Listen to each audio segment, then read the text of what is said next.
A mother does not just sell a daughter, she erases her humanity first. Jane Whitmore enters that room already treated like a corpse, traded for profit, silence, and reputation. But what makes this story horrifying is not only the betrayal, it is the cycle of violence hidden beneath elegance. Her mother believes she is planting control. In truth, she is watering the seed of her own destruction. And when the Mafia boss refuses to become the weapon, the whole illusion collapses. She was treated like throwaway cash, a human payment meant to disappear. Jane Whitmore was on a 24-hour death clock, sold out by her own mom to Chicago's top dog. The plan was simple. She dies, no questions asked. But when Marco DeLuca got a look at her busted-up face, the ice around the mob boss's heart started to crack. And the woman who traded her own kid's life just made the worst deal ever. If you want to see how this blows up, stick with me. When we're done, drop a like and tell me what city you're repping tonight. Let's see how far Jane's story travels. Rain was hammering the streets that night, making Chicago's lights bleed all over the place. Jane Whitmore was cuffed in the back of a dark car, wrists raw from the plastic ties. The world outside was just a blur. The city stopped being hers 3 days ago, the last time her mother laid hands on her. Her driver was stone silent. The massive guard next to her was too.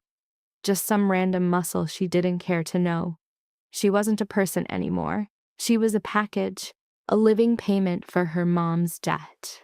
Her mother's words echoed in her head, pure poison wrapped in sweetness. "You're finally being of some use, Jane. Of some use." The phrase tasted like blood and shame. The sedan pulled up to a generic brick warehouse you'd drive past and instantly forget. But Jane knew the rumors. Everyone in Chicago did. This was the nerve center of DeLuca's operation. And Marco DeLuca wasn't just in charge of an empire. He freaking was the empire. Untouchable. Ruthless. The boogeyman moms used to scare their kids, but Jane's had just dropped her on his doorstep. The ties were cut. Rough hands hauled her out into the storm, her dress instantly soaked through. She stumbled but didn't fall. Falling meant giving up, and she'd done that way too many times already. Inside, the building was a total flip.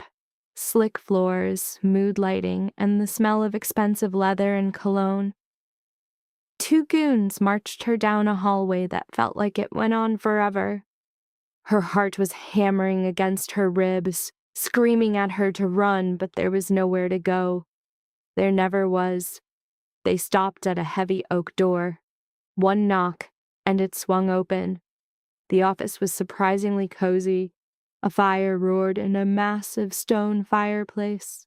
Giant windows showed the storm trashing the city, its lights like dying stars. And there he was, behind a huge mahogany desk. Marco DeLuca. He looked younger than the stories, maybe mid-30s. He had dark, slicked-back hair, a sharp jawline, and eyes like cold ash. His suit was perfect charcoal gray, no tie. He just sat there, hands folded, as they shoved her into the room. "Leave us," he ordered. His voice was quiet, but carried insane authority. The guards hesitated. "Boss, I said, leave." They bailed. The lock clicked shut. Jane just stood there, dripping on his fancy rug, arms wrapped around herself, waiting for the inevitable. Pain, humiliation, or if she got lucky, a quick ending. Her mother had explained the whole sick plan with a perfect smile. A $2 million life insurance policy had been taken out months ago. All that had to happen was for Jane to die, and her mom would cash in. What better excuse than getting mixed up with the mob? A tragedy. So sad. So profitable. Marco DeLuca just watched her, his gray eyes scanning her face with an intensity that gave her chills. It wasn't the hungry look she expected. It was like he was actually seeing her. And after being invisible for so long, Jane forgot what it felt like to be seen. "Sit," he finally said. She couldn't move. Her legs were locked up. He let out a soft sigh and got up, moving with the slick confidence of a predator. He was bigger than she'd imagined. As he got closer, Jane flinched, a gut reaction drilled into her by years of abuse. You brace for the hit, then you take it, but the hit never came. Marco stopped a couple feet away, hands in his pockets. He tilted his head, his eyes taking in the bruises on her face, her split lip, the fingerprint marks on her neck, and how she was hugging her ribs. Who did this? His voice was still quiet, but now it had a sharp, icy edge to it. Jane's mouth opened, but nothing came out. Talking was a trap. The truth was a joke. I asked a question. It wasn't a threat, just a fact. My mother, she whispered. The words just hung there in the air, super fragile, but heavy as lead. Marco's face didn't change, except for his jaw clenching up. He reached out super slow, like he was dealing with a scared animal. His touch on her chin was crazy gentle, and it made her gasp as he turned her face to the light. She held her breath.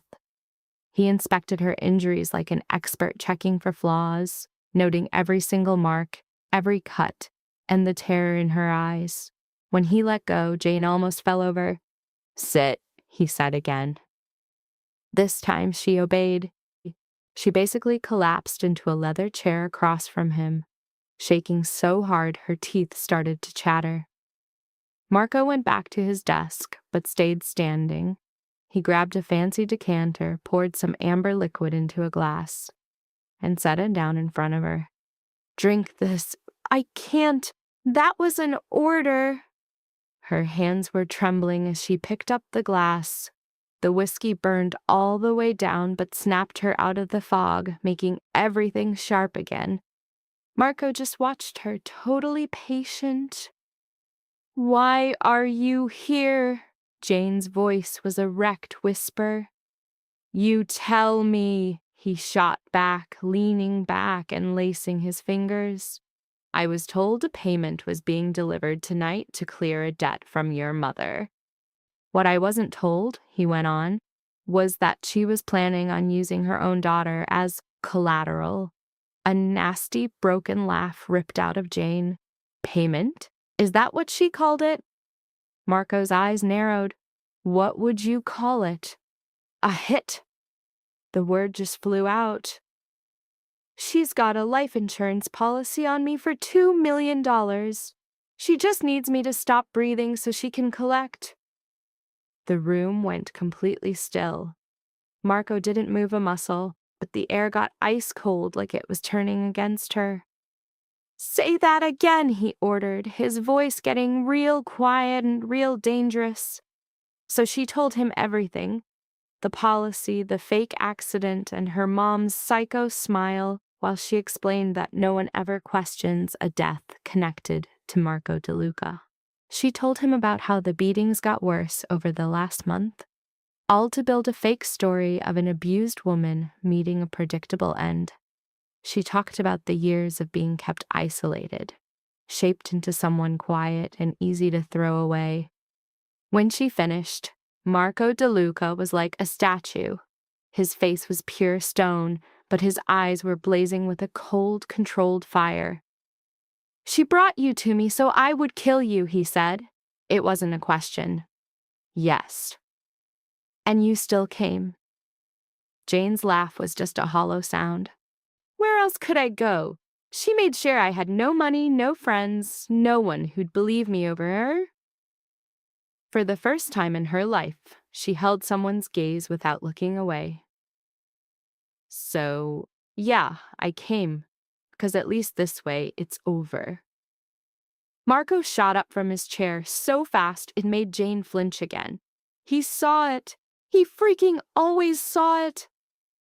He walked over to the window and stared out at the rain-soaked city. Do you have any clue who I am? He asked. You're the head of the DeLuca family. You own half of Chicago. You get rid of people. She said it like she was reading off a list. Correct, he replied, turning back to her.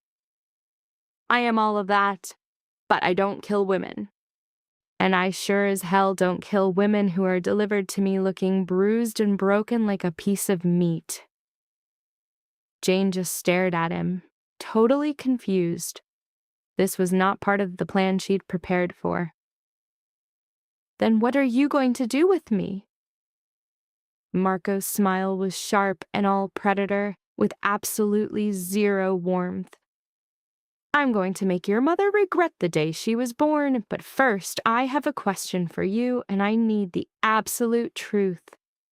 She could only nod, her throat tight. Do you want to live, Jane? The question hit her like a punch to the gut. In 26 years, nobody had ever asked her that. She'd only ever been told what to do. Wanting things was a language she never learned. The word broke as she said it. I honestly don't know. He walked back to his desk, his fortress of dark wood, and leaned against it, arms crossed. All right, here's the deal. You're staying here tonight. You'll get food, a clean bed, and a doctor. Tomorrow, when you're thinking straight, I'm going to ask you that question again. If you say yes, if you choose to live, then we're going to figure this out together. Why? The word just ripped out of her. Why are you doing this? I'm a total stranger, a nobody. You're a woman who walked right into the lion's den because you thought there was no other escape. That takes a kind of guts most people don't have. A flicker of something like warmth crossed his face. And your mother made a huge mistake thinking she could use me as her weapon. Getting played is personal, so consider this a professional courtesy and a grudge I'm settling. Jane's hand started shaking again, but this time it wasn't terror. It was something new, almost scary. It was hope. He hits a button and the door swings open. A woman in her mid-40s walks in, sharp eyes dressed in severe, slick black. Not a soldier, something different. Elena, Marco ordered, take Jane to the guest suite. Get her what she needs and get Dr. Ramos. Elena's eyes swept over Jane, a quick, cold calculation. Right away. On shaky legs, Jane stood up. She stared at Marco, the guy who was supposed to end her, but was now giving her a safe house, revenge, a chance. I can't figure you out, she breathed. A shadow of a smile flickered on Marco's lips.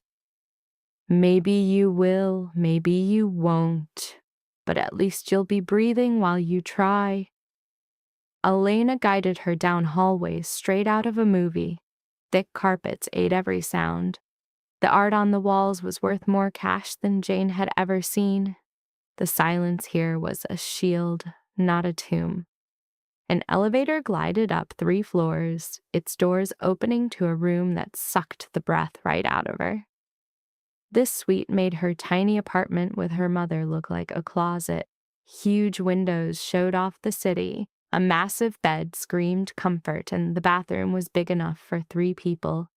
It was all flawless, classy, and clean. You'll find what you need in the closet, Elena said, her voice efficient but not unkind. Clothes, toiletries. For anything else, use the phone by the bed. Dial 1. Someone will answer. Jane gave a dazed nod. As Elena got to the door, she stopped. The doctor will be here in 20 minutes. She's private. She won't ask questions you don't want to answer. A quiet, thank you, was all Jane could get out. Elena's expression softened, a quick flash of motherly warmth in her eyes. You are safe in this place. Everything you're expecting, everything they led you to believe, is a lie. Marco De Luca is a complicated man, but he doesn't go after the innocent. Then the door clicked, and she was alone. Standing in the middle of the room, her rainwater pooling on the polished wood. The walls inside Jane finally crumbled. She just made it to the bathroom before the sobs hit, raw, animal sounds clawing their way out from a place locked down for a lifetime. She collapsed on the tiles, hugging her knees, and cried until there was nothing left. The silence that followed was brand new, not empty, but peaceful. As she stripped off her soaked dress, her reflection in the mirror made her freeze. The bruises were so much worse than she realized. Vicious splotches of purple and yellow on her body, her arms, her neck, a split lip, a swollen eye. She looked like the aftermath of a war. This is her handiwork. This is what she put you through. A bath felt easier than a shower. Standing took too much energy. The water was almost scalding, a jolt of pain, but she sank into it, letting the heat burn down to her bones. She stayed there until the water went cold, until her skin was pruned, until a spark of life came back. The doctor arrived exactly on time, a woman in her 50s with gentle eyes and confident touch. Her exam was professional, asking for permission before every move, taking note of the injuries without saying a word. 2 fractured ribs, massive bruising, minor dehydration, wounds that would heal. "You're much stronger than you look," Dr. Ramos said. Most people would have broken long before this. Jane didn't feel strong. She felt like brittle glass held together by pure defiance. But she nodded at the doctor's comment. After the physician left, Elena brought a simple meal of soup and bread. Jane ate it because she had to, the taste totally lost on her. Afterward, Elena took the tray and dimmed the lights. "You need to rest," she said. "Tomorrow is going to be intense." Jane got between the sheets, which were just as soft as she'd imagined. The feeling of being an intruder, a ghost in some stranger's life, should have overwhelmed her. But what she felt instead was a sensation she'd forgotten for so long. Secure. She was out like a light, the sound of rain against the glass, a steady rhythm. The city, a galaxy of distant lights, and for the first night in forever, she didn't dream of drowning. Dawn came with a soft light and the smell of coffee. Jane shot up in bed, heart racing before she remembered. She wasn't in her mother's prison or some sketchy motel. She was here, in Marco De Luca's tower, in this fortress. She pushed herself up, the pain in her side a sharp reminder of reality. A knock at the door made her flinch. "It is Elena!" a voice called out. "Come in." Elena entered with a tray holding coffee, fruit, and pastries, and put it on the nightstand. "Mr. De Luca would like to speak with you after you've eaten, whenever you're ready." "What time is it?" "A little after 9 o'clock." She had slept for nearly 12 hours. She ate under Elena's watchful gaze, getting some message that refusing wasn't an option. The coffee was strong, the fruit was sweet, the pastry was amazing. Her body took it all in like a desert drinks water. When she was done, Elena opened the wardrobe. It was stocked with clothes in her size, jeans, soft sweaters, simple dresses. "How did—" "Mr. De Luca is very thorough." Elena handed her jeans and a gray pullover. "Please get dressed. I will wait outside." Jane changed quickly, risking one more glance at herself. The bruises were still there, but they looked less savage in the daylight. She pulled her hair back, washed her face, and tried to look like she had her act together. It was a complete failure, but she tried anyway. Elena led her down again, through a different set of hallways, to a sun-drenched room, a world away from last night's office. This place was warm, personal. Books lined one wall.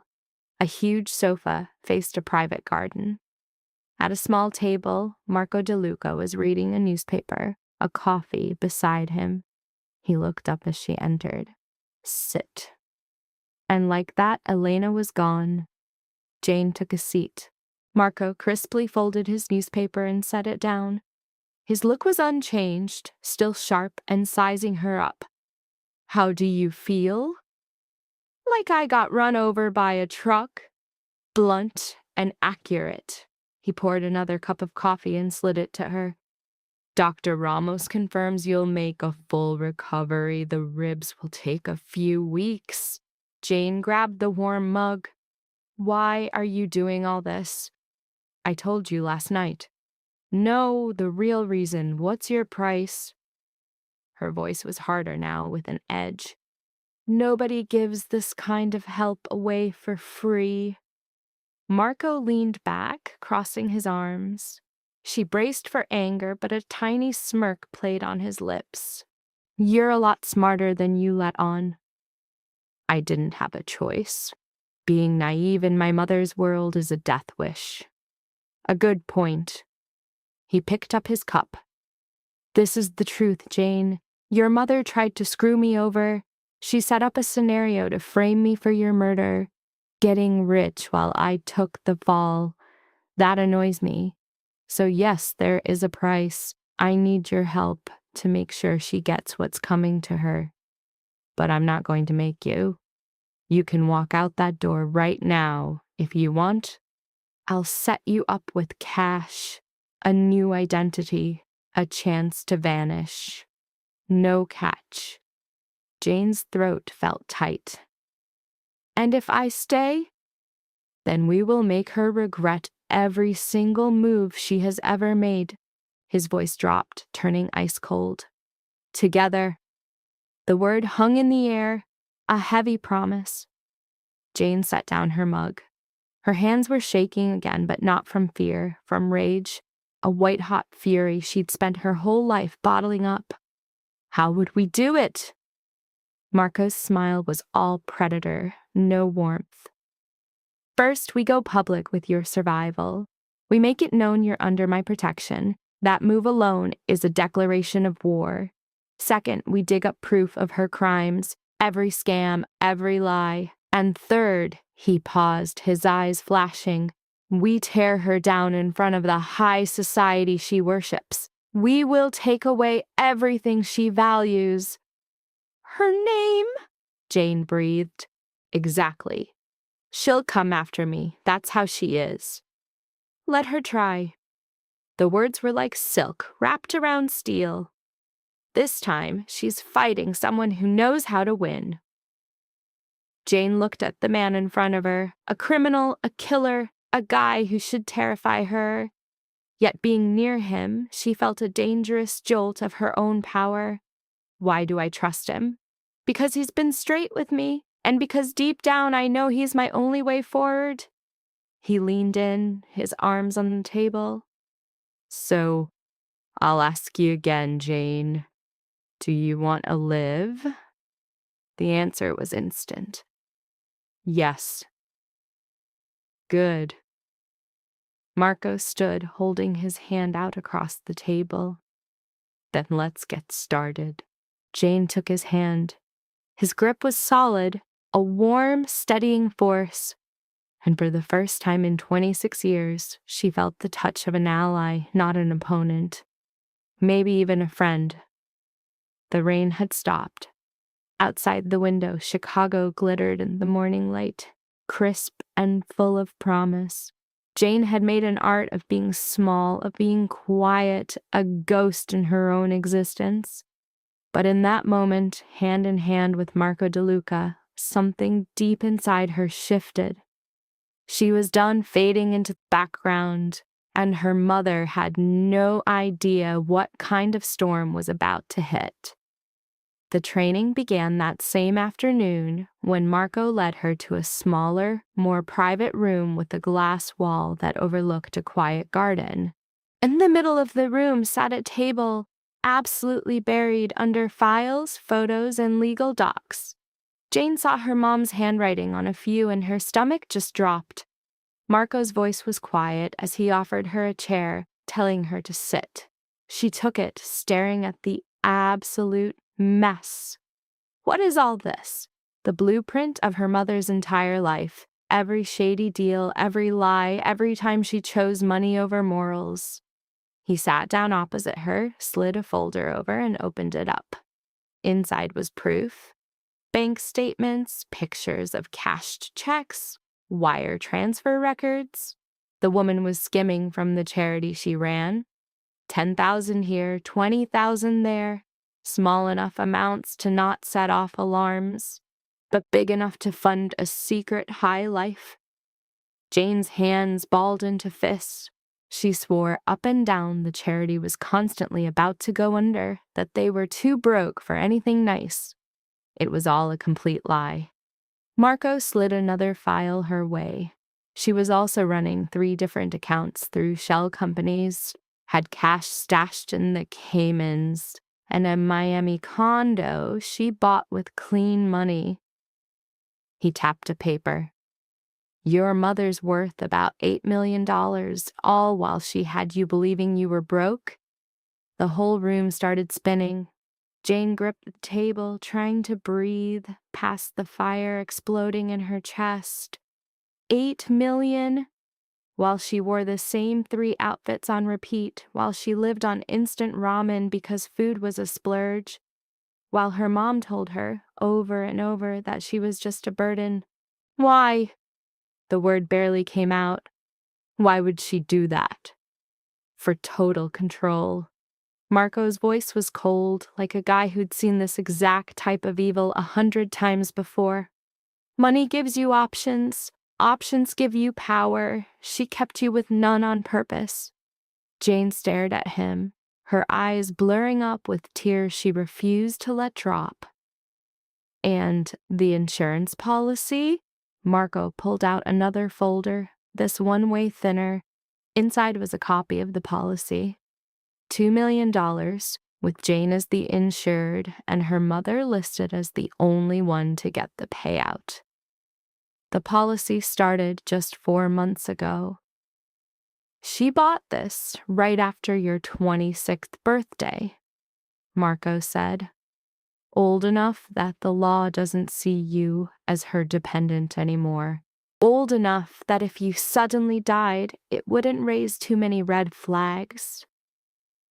She planned all of this. It wasn't a question, it was a terrifying fact. Jane saw it all crystal clear now. The abuse getting worse lately, her mom pushing everyone away, slowly building a narrative where her death would be sad but not shocking. How long have you known about this? Since last night? I started digging after you fell asleep. Marco closed the folder. Your mother called a business associate of mine 2 weeks ago, said a big payment was coming due, and asked if I'd take a different kind of collateral. I made her deliver it herself. I had to see exactly what she was putting on the table. And she was trading me? Yes, but she made a huge mistake. Marco's eyes went ice cold. She thought I was the kind of guy who didn't ask questions, that I'd just see you as a piece of property. She was dead wrong. Jane stared at the papers scattered in front of her, the hard proof of her mother's betrayal. A piece of her wanted to look away, to forget it all. But the other part, the one that took Marco's hand this morning, wanted to burn every single detail into her brain. What's our next move? She asked. We sit on this for now, we don't play our hand yet. Marco gathered the files into one neat, incriminating pile. First, we need to get you ready. Your mother is going to come looking for you. And when she shows up, you need to be strong enough to look her in the eye without breaking. I won't break. The words were a promise, sharp and full of poison. Marco just watched her, tilting his head. You think that now, but she's had 26 years to build a cage in your head. You don't just walk out of a place like that. Then show me how, Jane shot back, locking her eyes with his. You promised we'd do this together, so teach me. Something in Marco's face shifted. It wasn't praise, but it was close. All right, lesson 1. Stop saying sorry for existing. I don't. You do. You flinched when Elena came in earlier. You pulled back when I got your chair. You thank people for basic decency. His tone was firm, but not mean. You've been trained to make yourself small. I need you to be big. Jane swallowed hard, a lump forming in her throat. I don't know how to be. We'll start small. Marco stood up, telling her to follow. Walk across this room. Don't slouch. Keep your chin up. Walk like you own the damn place. The order was simple. Doing it wasn't. Jane stood, her shoulders already curving in as she took a step, then another. Halfway across, she caught herself looking at the ground and forced her head up. It felt wrong, exposed, like she was asking to be hit. Again, Marco said. She walked back, trying to keep her spine straight and messed up. Again, over and over. For 20 minutes straight, Marco made her cross that room until her lungs were on fire and her legs were shaking. Every time she slouched, he'd fix her posture. Every time she looked down, his voice would cut in. It was exhausting, it was humiliating, and somehow it was liberating. Finally, he held up a hand. Better. Not perfect, but better. Jane collapsed into a chair, breathing hard. Does this ever get easier? Eventually. Right now, you're rewriting a lifetime of programming. That takes time. Marco poured her a glass of water from a pitcher nearby. But you're already showing more fight than most people would. Most people weren't raised by my mother. True. He handed her the glass. Which is exactly why you're going to survive what's coming. Jane drank, the cool water soothing her throat. And what's coming? You're going to learn how to hit back, not just with your fists, though we'll get to that, but with your words, with your presence, with the ability to look someone dead in the eye and make them know you're not afraid. Marco leaned against the table, crossing his arms.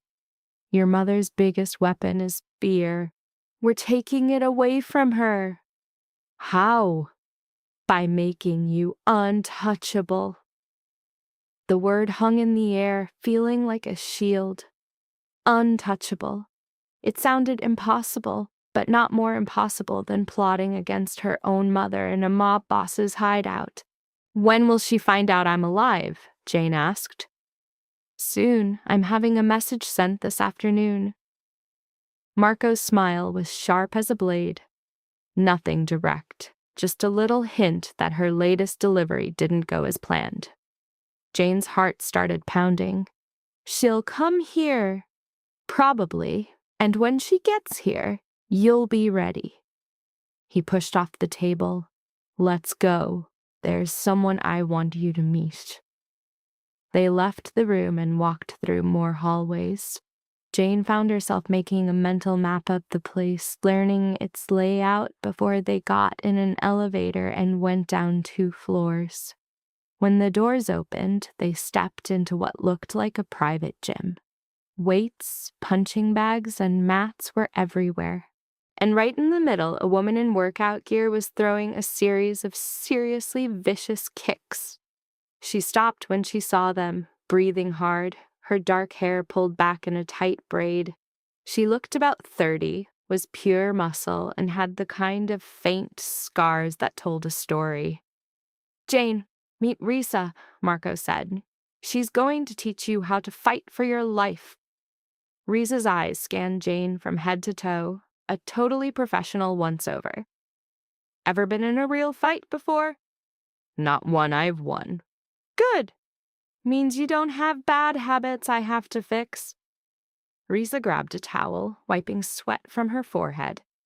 We start with the basics. Your stance, your footwork, and how to punch without breaking your own hand. Got it?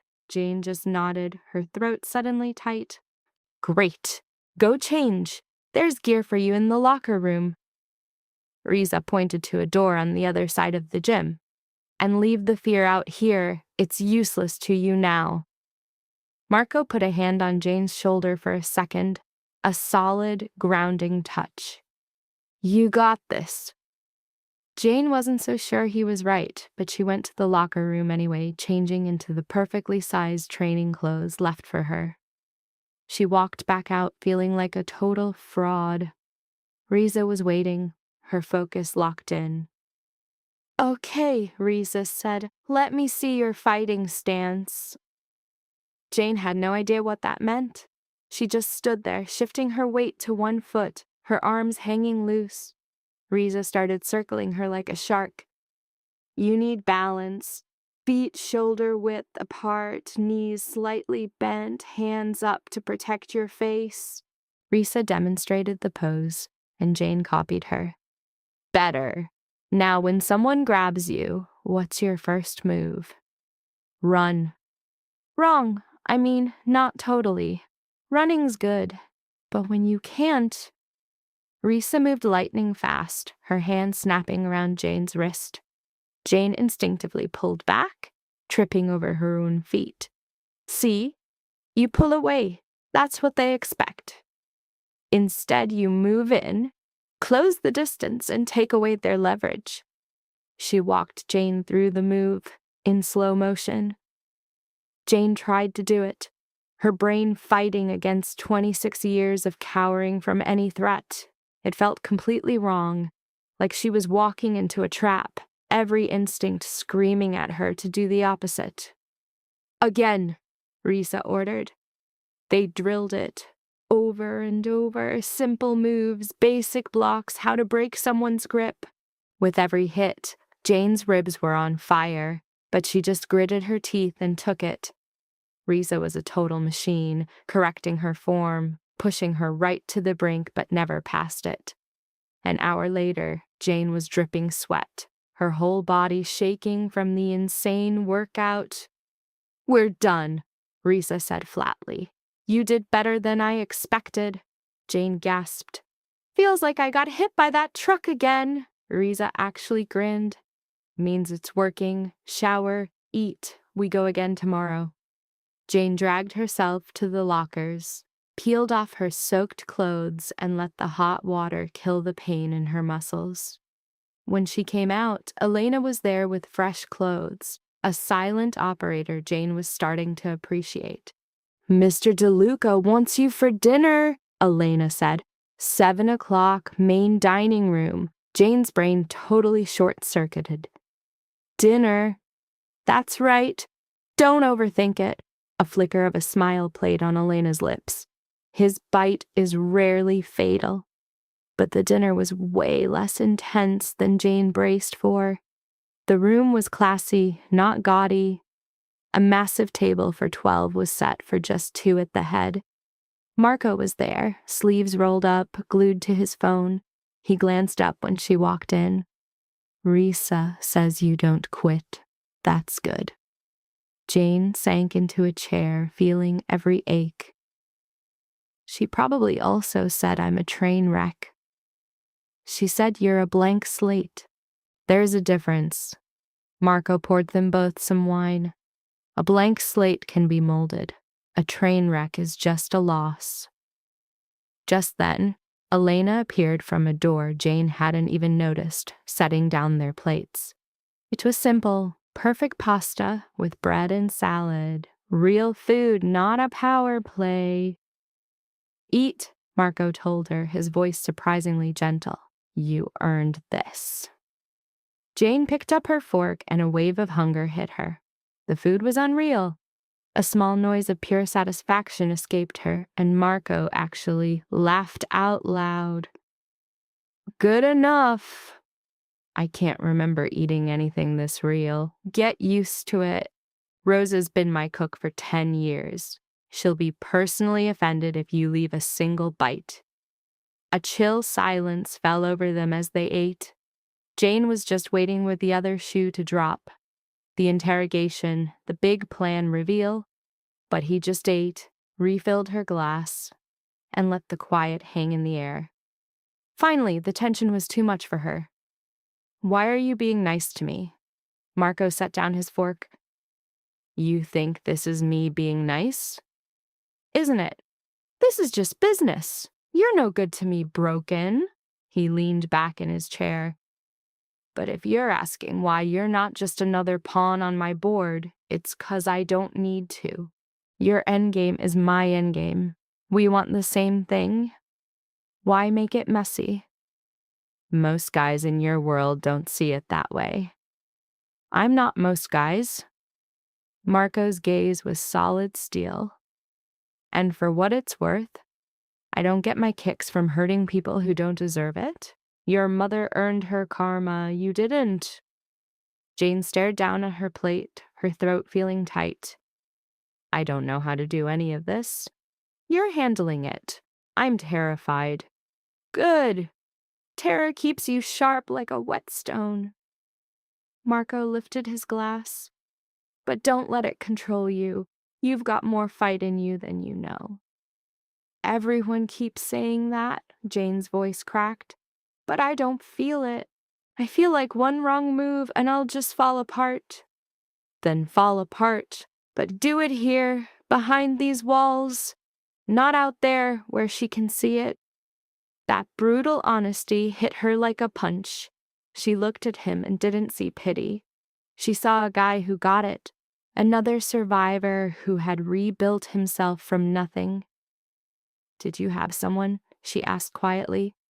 "Someone who taught you all this?" Marco's face went blank.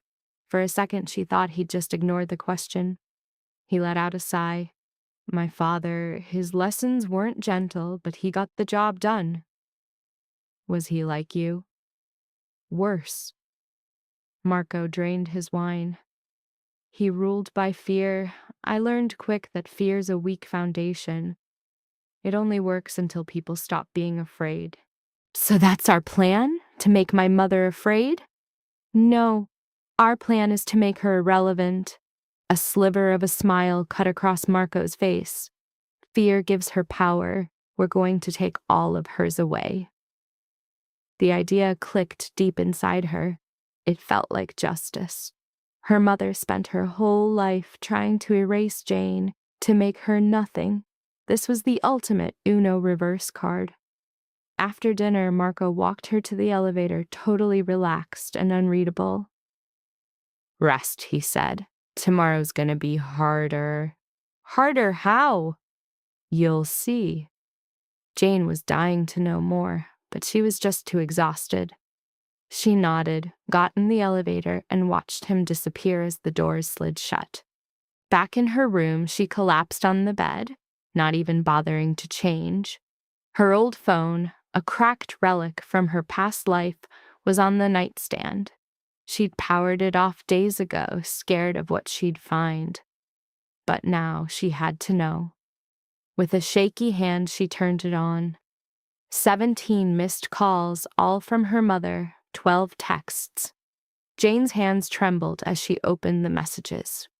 "Where are you? Answer me. You're making a scene, Jane. Call me right now." The last text was from this morning. "I know where you are. This won't end well for you." A ball of ice formed in her gut. She reread the words until they blurred. Her mother knew. Of course she knew. And she was pissed. A sharp knock on the door made her jump out of her skin. "It's Marco!" Jane yanked the door open. He was standing there with a grim look, holding a tablet. "Your mother just made her move." He tilted the screen for her to see. It was a social media profile, her mom's public one, followed by 50,000 people who thought she was a saint. The post was a photo of a younger Jane, fake smiling at some event, with a caption, "My heart is shattered.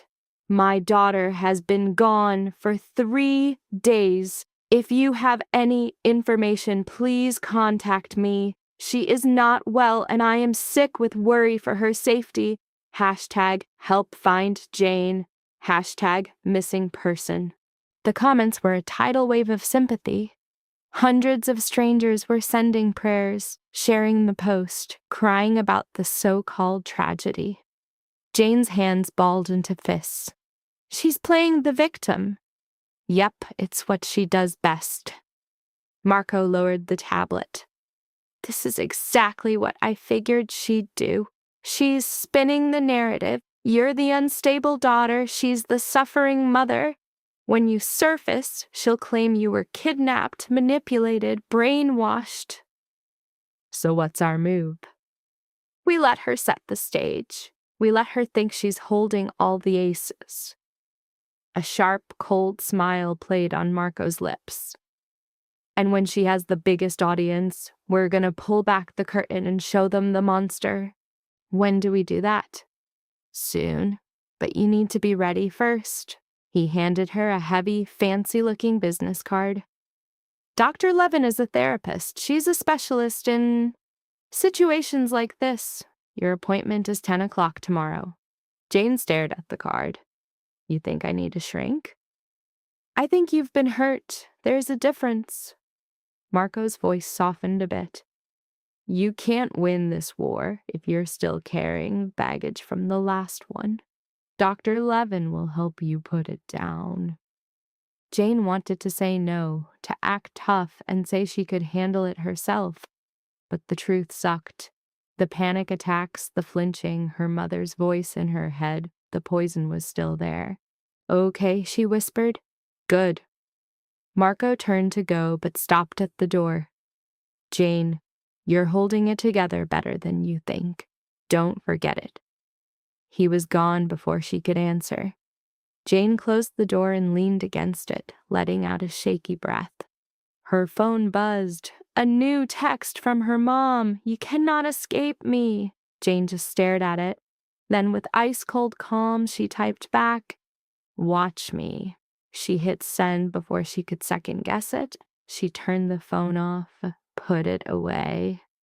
And for the first time, she didn't feel sorry at all. Morning came way too fast. Jane woke up to sunlight and Elena knocking with the breakfast tray, a quiet reminder of her appointment. She ate on autopilot, putting on jeans that felt weirdly normal, and tried to block out the upcoming session. Dr. Levin's office was a 20-minute drive away, a discreet and quiet building. The waiting room was empty. A door opened, and a woman in her 50s with kind eyes and silver-streaked hair waved Jane inside. I'm Dr. Levin. Please, feel free to call me Sarah. Jane sat, twisting her hands together. Marco set this up. I know. He gave me the basics, but I need to hear it from you. In your own words, why are you here? And Jane, who grew up where secrets were king and truth was a weapon, started to talk. She told Sarah everything. The abuse, the suffocating control, the isolation, the insurance policy, the way one look from her mom could make her feel worthless. Sarah just listened, making a few notes, her expression calm, not pitying or shocked. When Jane finally stopped talking, Sarah put her pen down. What you're describing is a textbook case of systematic psychological abuse. Your mother built a cage around you your whole life, designed so you'd never want to leave. The fact that you're even sitting here proves you're way stronger than she ever wanted you to be. Jane's throat felt tight. I don't feel strong. So Sarah lays it out, saying, courage ain't about being fearless. It's about making a move even when you're shaking. She tells Jane, look, this ain't gonna be a quick and easy fix. It's gonna hurt, but we can do it, and you've already started. How? By choosing to stick around. Those words hit Jane right in the feels. She hadn't seen it that way, but Sarah was spitting facts. Between the chaos and holding up with Marco, she decided not to just roll over and let her psycho mom win. For a solid hour, they strategized. Sarah gave her the mental toolkit. Tricks to stay grounded when panic hits, ways to tell her mom's voice from her own, and a whole new blueprint for building a self that isn't based on fear. I want to see you twice a week, Sarah says as they wrap up. More if things get heavy. It's going to get worse before it gets better, especially when you confront her. Marco thinks that's happening soon.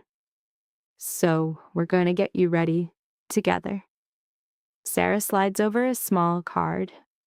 My digits, hit me up anytime, day or night. For real. Jane grabs that card like it's a lifeline. Thanks! Don't thank me yet. Thank me when you're looking back on all this chaos from a safe place. Back at the safe house, Jane finds Marco in his office, phone glued to his ear, his face looking like it was carved from granite. He just points to a chair. She sits, catching bits and pieces of his phone war. I couldn't care less about her offer. The answer's no. A beat of silence. I don't make deals with people who'd sell out their own kid. Another heavy pause. Tell her if she contacts me again, I'll make sure the whole world knows exactly what kind of monster she is. He slams the phone down. My mother, Jane barely whispers. Her lawyer. Apparently she wants to negotiate, asking for the price to get you back. Marco lets out this dry, ugly laugh, like you're some lost luggage. Jane's hands ball up into fists.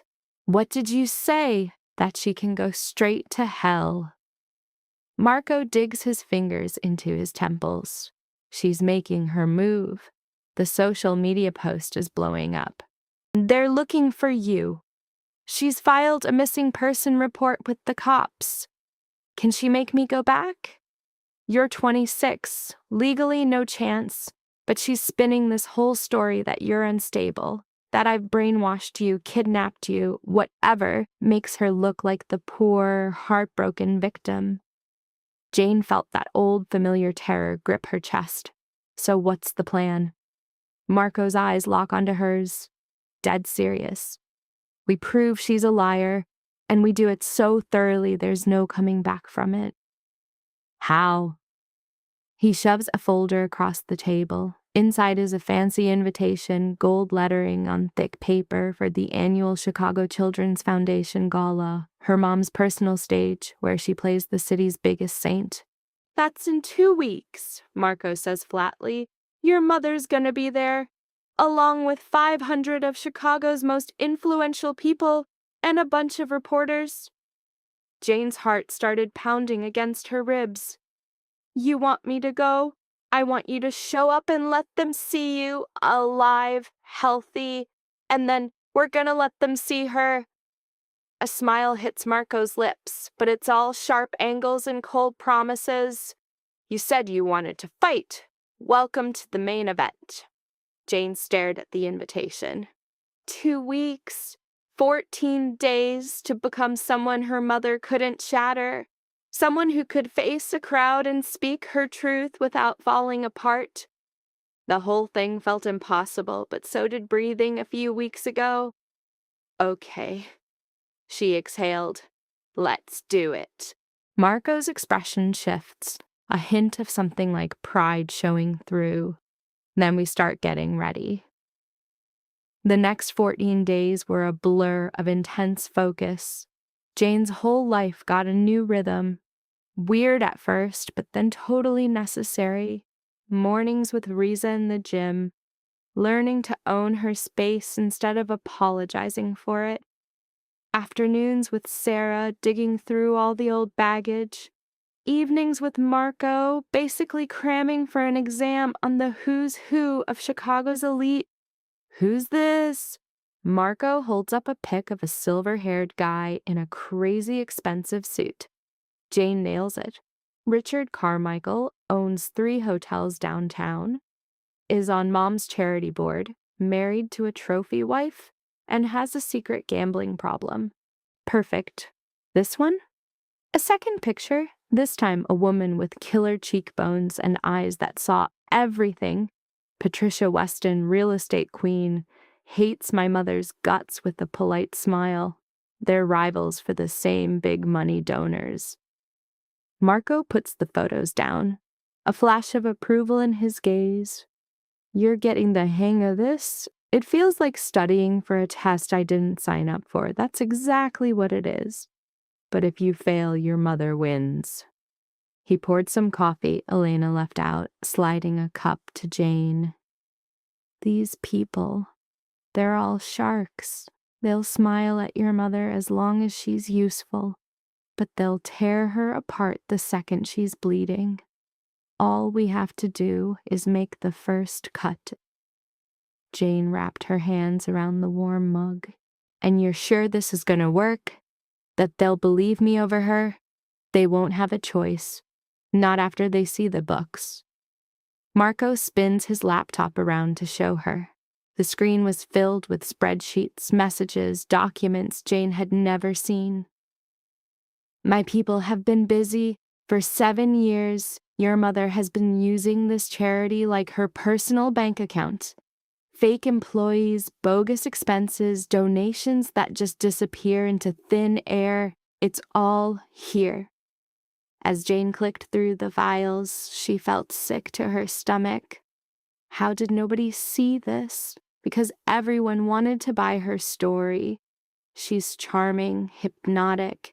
She tells a great tale about saving kids while looking flawless in a designer dress. Marco's voice went ice cold. "But a good story only works until someone drops the truth bomb. And you're going to drop it at the gala. We will. Together." Marco snapped the laptop shut. "But this whole plan depends on you being ready. On you being able to stand there and not break when she looks at you." Jane met his gaze. "I won't break. You think that now, but she knows every single one of your weak spots. She spent 26 years mapping out your every trigger. Then I'll just have to be stronger than her intel." Jane put her cup down, her face set. "I'm not the same girl she sold off 2 weeks ago. You made sure of that." A weird look passed over Marco's face. Maybe pride, maybe concern. "Just remember, this isn't about getting even. This is about getting justice." "There's a difference." "Is there?" Jane could taste the bitterness in her own question. "From my perspective, they look exactly the same." Marco leaned back, just watching her. Revenge is pure emotion. It's a wildfire that burns hot and fast, but then it's gone. Justice is a system. It lasts and it rebuilds what was destroyed. He paused. "Your mother took everything from you. We're not just getting it back. We're making sure she can never do this to anyone ever again."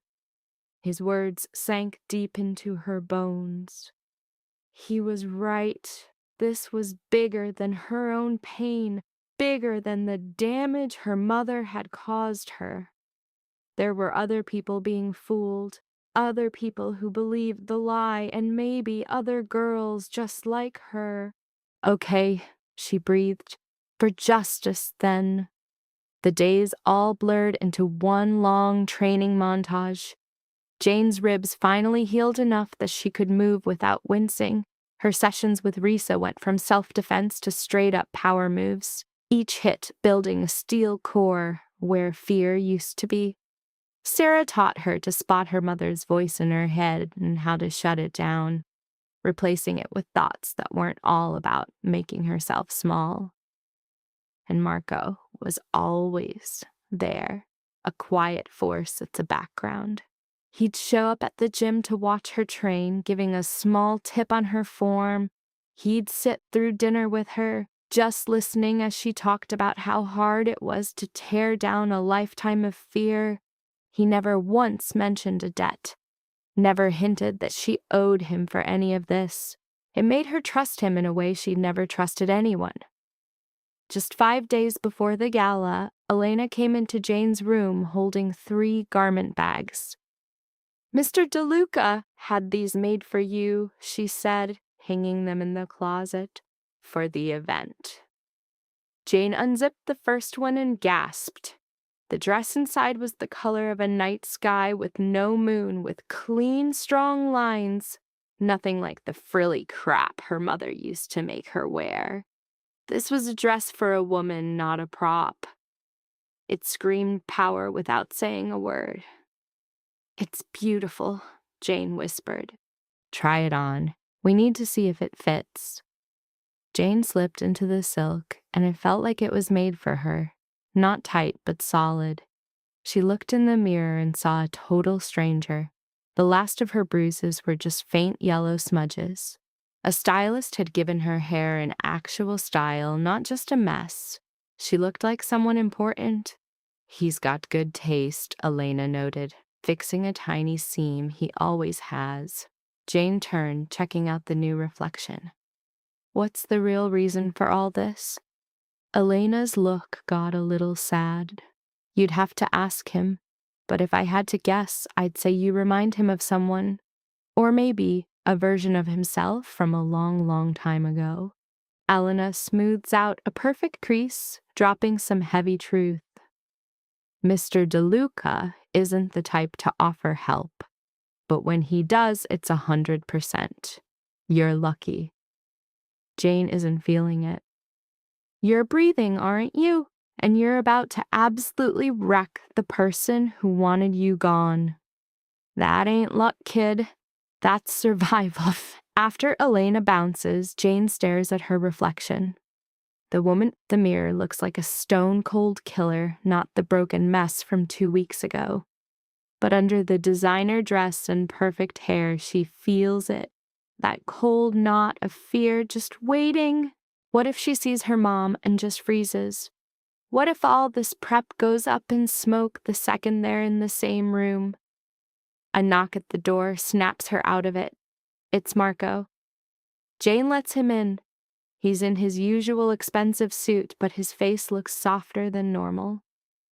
"Elena said the dress is a good fit." "It is, thanks." He waves it off. "Forget that. You need to see something." He leads her to a new floor, past a door that needs a keycard and a fingerprint scan. The room inside is pure spy thriller. Screens everywhere, humming servers, and a couple of tech guys who nod as they enter. "This is the war room," Marco declares, "where we put together the whole gala presentation. You need to see it first, so you're ready." A young techie pulls up a file on the main screen. It's a highlight reel from hell. The video starts with her mom's public face. Charity events, posing for cameras, talking about protecting kids. Then the mask rips off. Bank records fly by with huge red flags everywhere.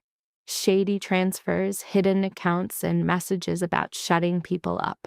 Next up, the photos. A small, bruised Jane, school pictures where the hurt is screaming from her eyes. Then Marco's team drops the bomb. Sealed medical files, page after page, detailing years of hidden torture that everyone just ignored. The grand finale is the life insurance policy with notes showing exactly what it was for. The cash, the payout, the timeline. The screen cuts to black. Jane's hands are shaking. "You found all this?" "Most of it was out there. We just connected the dots." Marco points to the tech. "This plays on every screen in that hall for 4 minutes. Long enough to do the damage, short enough that nobody looks away." Jane counters. "She'll deny everything." "Of course she will, but denials are useless against proof this solid." Marco's voice is like steel. "The press will go nuts. An investigation is guaranteed. Her rich friends will bail. Her whole world is about to implode." Jane stares at the blank screen. This thing is a weapon. "I want to add something," she says. Marco raises an eyebrow. "What?" "A personal statement from me after the video ends." Jane looks him dead in the eye. "I want to look at that camera and tell everyone exactly what she did in my own words." "Jane, you don't have to." "Yes, I do." Her voice is pure iron. "You talked about justice. Justice means the victim gets to speak. It's my turn." Marco studies her for a long, heavy second, then nods. "Fine. We shoot it tomorrow. One take, no mistakes. You have to nail it. I will be. That night, Jane writes and rewrites her speech, slashing any word that sounds weak or angry, anything that sounds like the broken girl her mother created. The final script was raw, honest, and absolutely devastating. They shot it the next day. It was just her, sitting, talking to the camera. No makeup to hide the healing scars, no script in her hands. Just Jane, her eyes locked on the lens. My name is Jane Whitmore, she begins, her voice solid rock. The woman you call Charlotte Whitmore, the humanitarian, is the same person who beat me, manipulated me, and sold my life to a stranger because she thought my death was worth more than my life. Everything you saw tonight is the truth. Every document, every picture. This is who she really is, and I'm done being silent. When she finished, the room was dead quiet. The camera guy muttered, "Wow," and got out of there fast. Marco stood with his arms crossed, his expression unreadable. "Was that too much?" Jane asked. "No, it was perfect." His voice was rough. "There is zero coming back from this for her." "Good," Jane said, getting up on shaky legs. "That's the point." 3 days before the gala, her mother makes her move. Jane's in the gym with Reese when Elena appears in the doorway looking stressed. "Jane, they need you upstairs right now." The chill in Elena's tone was a bad sign. Jane followed her to Marco's office and found him by the window, phone glued to his ear, his whole body tense. "I don't care what kind of warrant you think you have. You are not setting foot in here without—" He goes quiet, listening. "Then I'll see you at the station with my lawyer." He hangs up and turns to Jane. "Your mother called the cops. She told them I kidnapped you. They're here to do a wellness check." A block of ice forms in Jane's stomach. "Can they do that?" "Legally, they can try, but they won't get far. You're an adult. You're here by choice. They have nothing." Marco's jaw was granite. This is her game. She's trying to trap you, force you to choose between her and this becoming an even bigger mess. "I'm not going back," Jane said, her voice full of fire. "I don't care what they say. I am not going." "Good. We hit this head on. You'll talk to the cops, tell them you're fine, you're here voluntarily, and that she's the one who's a threat." Marco moved closer. "Can you do this without cracking?" Jane thought about the last 2 weeks, the training, the therapy, all the work she put in to become this new person. "I can." "Excellent. She's expecting you to break. Let's show her how wrong she is." Less than an hour later, 2 cops are in a meeting room. Marco and his lawyer are on one side, Jane on the other, her hands clasped tight to hide the shaking. The senior cop, a woman with tired eyes, focuses on Jane. "Miss Whitmore, we have a report that you're being held here against your will. Is that true?" "No," Jane said, her voice surprisingly steady. "I'm here because I want to be." "Your mother seems to think otherwise. She's very concerned about you." A bitter laugh nearly escaped Jane.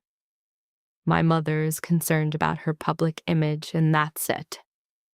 The younger cop leaned forward. "She showed us your social media, said you've been silent for weeks. That's not normal for someone who's safe." "What's not normal," Jane shot back, "is a mother who beats her child and then files a fake missing person report to cover her tracks." She pulled up her sleeves, showing them the fading bruises. "She did this, and worse before. I'm here because Marco DeLuca gave me a safe place to go when my own mother tried to have me killed." The 2 cops exchanged a look. The woman took out a notepad. "That's a very serious accusation." It's also the truth, and I've got proof. Medical records, witnesses, and the paperwork for the life insurance policy she took out on me. Jane locked eyes with the cop. Look into my past. Talk to my old doctors. You'll see the pattern. They grilled her for another 20 minutes. By the end, they both looked seriously disturbed. The older one handed Jane a business card.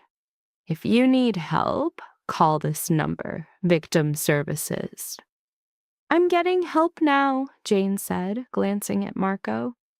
I'm exactly where I'm supposed to be. After they left, the lawyer gave her a thumbs up. You handled that like a pro. They won't be back. But Jane knew her mother wasn't done. She'd find another, nastier way to attack. And Jane was right. The next day, her phone buzzed her awake. It was a new phone, new number. Only a few people had it. The text was from a blocked ID. Do you feel safe? Do you really think he can protect you? You're still my daughter. You will always belong to me. The phone felt like ice in her hands. She showed it to Marco immediately. His face darkened. She's pushing, trying to rattle you before the gala. It's working, Jane admitted, hating how her voice trembled. Marco took the phone, forwarded the message, and gave it back. Fear is her last weapon. Don't give her the satisfaction. He gave her shoulder a squeeze. Just one more day, get through one more day, and this is over. Jane nodded, but that text message haunted her. She didn't sleep a wink, just lay there, picturing her mom's face when that video played. Would she scream, fight back, or somehow twist this whole thing to make herself the victim again?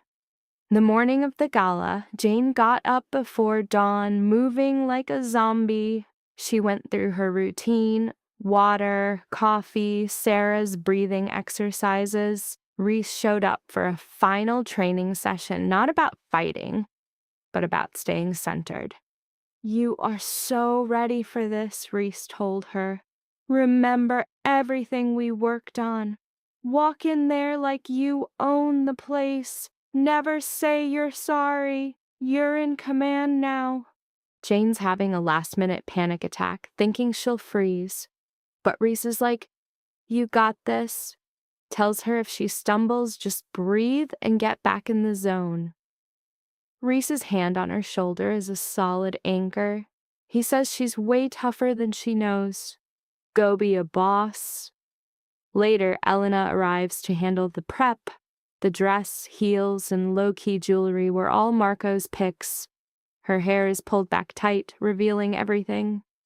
The makeup is barely there. She's here to do business, not put on a show.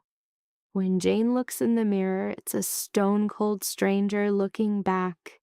Confident, dangerous. And Marco is waiting right outside. The guy is rocking a black tuxedo that costs more than a house, looking every bit the crime lord he is. But the sight of her actually makes him pause for a sec. He starts to speak, then reboots. When you step into that room, they will all know exactly who you are. That's the plan, right? Yes, but I doubt you get the kind of power you're throwing off right now. He offers her his arm. Ready? Jane takes it, feeling his solid presence beside her, as I'll ever be. The whole circus is at the Grand Marquis Hotel, one of Chicago's fanciest spots. They make their entrance fashionably late, after the place is already packed. The lobby is a sea of designer clothes, smelling of cash. Jane feels every single eye in the room lock onto her as they walk in. Marco's hand stays firm on her back, a silent reminder that he's got her. As they move through the horde, she clocks all the targets from her research. Richard Carmichael's hanging by the bar. Patricia Weston is schmoozing by the windows. And right in the center, surrounded by fans and reporters, is Charlotte Whitmore. Her mother looks perfect, like always. Flawless gown, throat dripping in diamonds and a smile so practiced it's basically plastic. She's mid-sentence with a reporter when she spots Jane. The smile freezes solid. For a split second, pure shock cracks through her perfect mask. Then it's gone, locked down behind an icy stare. Their eyes meet across the massive room. Charlotte excuses herself and starts moving toward them, a predator closing in. Jane's heart is hammering, her instincts screaming at her to bolt. But she holds her ground, forcing herself to breathe, to remember the weapon she became in 14 days. Jane! Her mother's voice is sickly sweet, loud enough for everyone to hear. Thank goodness I was so terribly worried. She reaches for a fake hug. Jane takes a single step back, just out of her grasp. Don't touch me. A chill hits Charlotte's eyes, but that fake smile doesn't budge. Darling, this is a conversation for someplace private. No. Jane's voice is like steel. We are going nowhere, and this isn't happening in private. Whatever you have to say, you can say it right here. A quiet wave spreads through the nearby groups. People are noticing the drama, phones are coming out, cameras turning their way. Charlotte's smile tightens. Jane, you are clearly not well. This man has poisoned your mind. Marco saved my life. You tried to end it. Jane feels Marco's hand press into her back, a silent support. I know about the insurance policy. I know you sent me to him to be executed. I know it all. For a split second, Charlotte's mask shatters, revealing the pure rage underneath. Then she laughs, a sound so practiced it's sickening. That's absurd. You've been fed a bunch of lies. The only one lying here is you. Jane's voice gets louder with every word, and in approximately 30 seconds, every person in this room will know the kind of monster you are. Charlotte opens her mouth to snap back, but suddenly the lights go down. The giant screens all around the ballroom flash to life, and the show begins. Jane watches her mother's face as all her dirty secrets spill out on every monitor. She watches the blood drain from her face, her eyes widening in sheer panic as the financial records and photos of Jane's childhood abuse scroll by. Then the insurance policy is plastered on every screen. The entire ballroom has gone dead silent. When Jane's recorded testimony starts playing, her own face filling the screens, her voice steady and clear, Charlotte finally breaks. She spins from screen to screen, looking for an escape that isn't there. Turn it off, she hisses at someone nearby. Turn it off now. But no one moves. They are all watching. The reporters, the rich donors, the board members, every single person who once worshipped her and gave her power. The video ends. The screens go black. In the crushing silence, Charlotte Whitmore stands alone in the center of the room, her perfect world utterly demolished. And Jane, for the first time in her life, is no longer afraid. The silence lasts for what feels like an eternity. Then a glass drops. The sound of it shattering on the floor breaks the spell. Everyone moves at once. Charlotte lunges at the nearest reporter. This is a lie, all of it! That man! She points a trembling finger at Marco. He's a monster! He made her do this! I have copies of everything, Marco's calm voice slices through her hysterics. Financials verified by 3 separate forensic accountants, medical records from 4 different hospitals. The insurance policy filed with your signature, dated, and notarized. He pulls a flash drive from his pocket, holding it up for everyone to see. Any journalist who wants the complete file is welcome to it, free of charge. A dozen hands shoot up. Charlotte's face goes from pale to furious red. You can't do this. I'll sue you for defamation, for slander, for telling the truth. Jane's voice is quiet, but it carries. She steps forward, out of Marco's shadow, to stand on her own. You can try, but we both know what they'd find. Her mother's eyes lock on hers, and in them Jane sees pure desperation. Jane, please, I am your mother. I love you. Everything I ever did was... Don't. The word is a brick wall, final. Don't you dare pretend you did any of it for me. You did it for yourself. You have only ever done things for yourself. Charlotte's face twists into something hideous. The mask is gone, vaporized by panic and rage. You ungrateful little brat. After everything I gave you, you gave me nothing but scars. Jane's voice is perfectly steady, the tremor's gone. And I am done carrying them for you. A camera flashes, then another. The reporters are capturing every second of Charlotte's public execution. Jane can see the story changing in real time. With every word her mother speaks, just another nail in her own coffin. Richard Carmichael shoves his way through the crowd, his face livid. Charlotte, is any of this true? Have you been stealing from the foundation? Richard, I can explain. Can you explain $2 million in offshore accounts? Patricia Weston appears next to him, phone in hand. Because my accountant just sent the records, I'm seeing the transfers right now. Her smile is sharp as a blade. It's wild how much of our charity money ended up in the Cayman Islands. Charlotte's mouth opens and closes, but nothing comes out. She scans the room for a friend, but every face that looks back is filled with the same thing. Shock, disgust, and betrayal. The very people who were praising her an hour ago are now backing away from the car crash. This isn't over, Charlotte hisses, turning back to Jane. You think you've won? You're nothing. You've always been nothing. Then she gestures wildly at Marco. And when he gets sick of you, when he throws you out like the garbage you are, you'll have nowhere left to go. No one will want you. The words are expertly crafted poison, aimed at all the old wounds. Jane feels that old panic start to bubble up inside. The voice in her head whispers that maybe her mom is right. Maybe she is worthless. But then Marco's hand finds hers, warm, steady, and real. And just like that, the panic vanishes.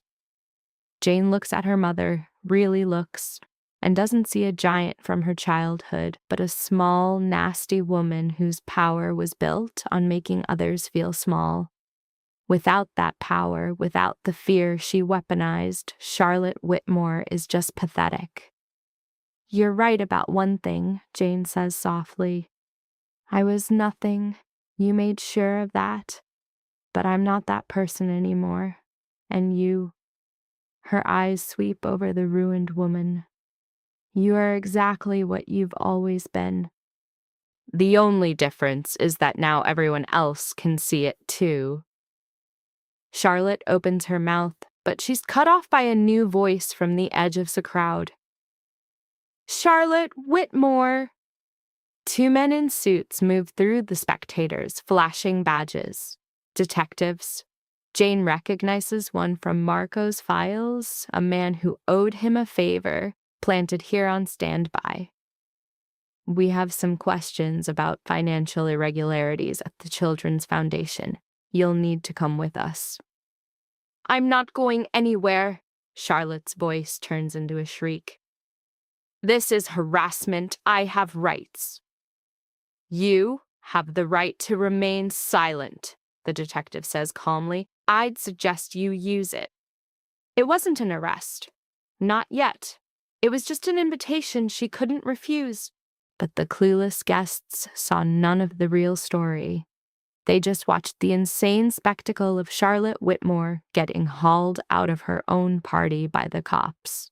Her perfect image completely torched.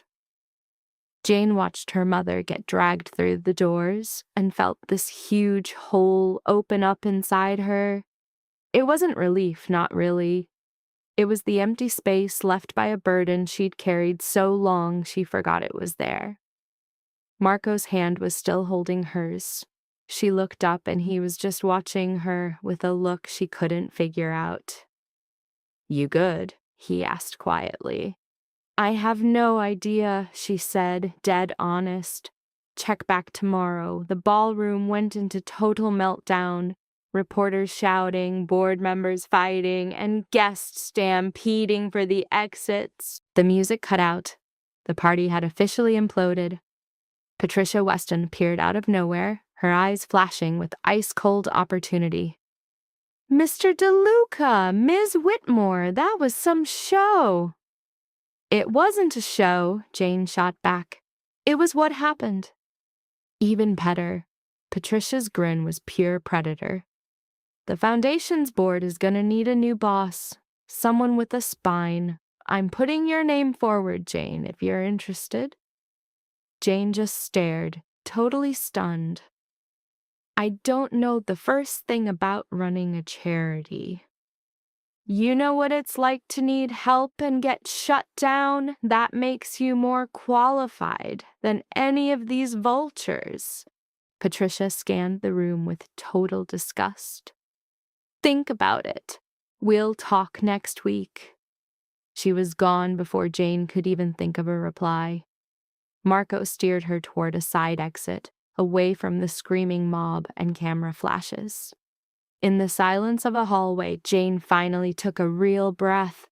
Her hands were shaking, her legs felt like jelly.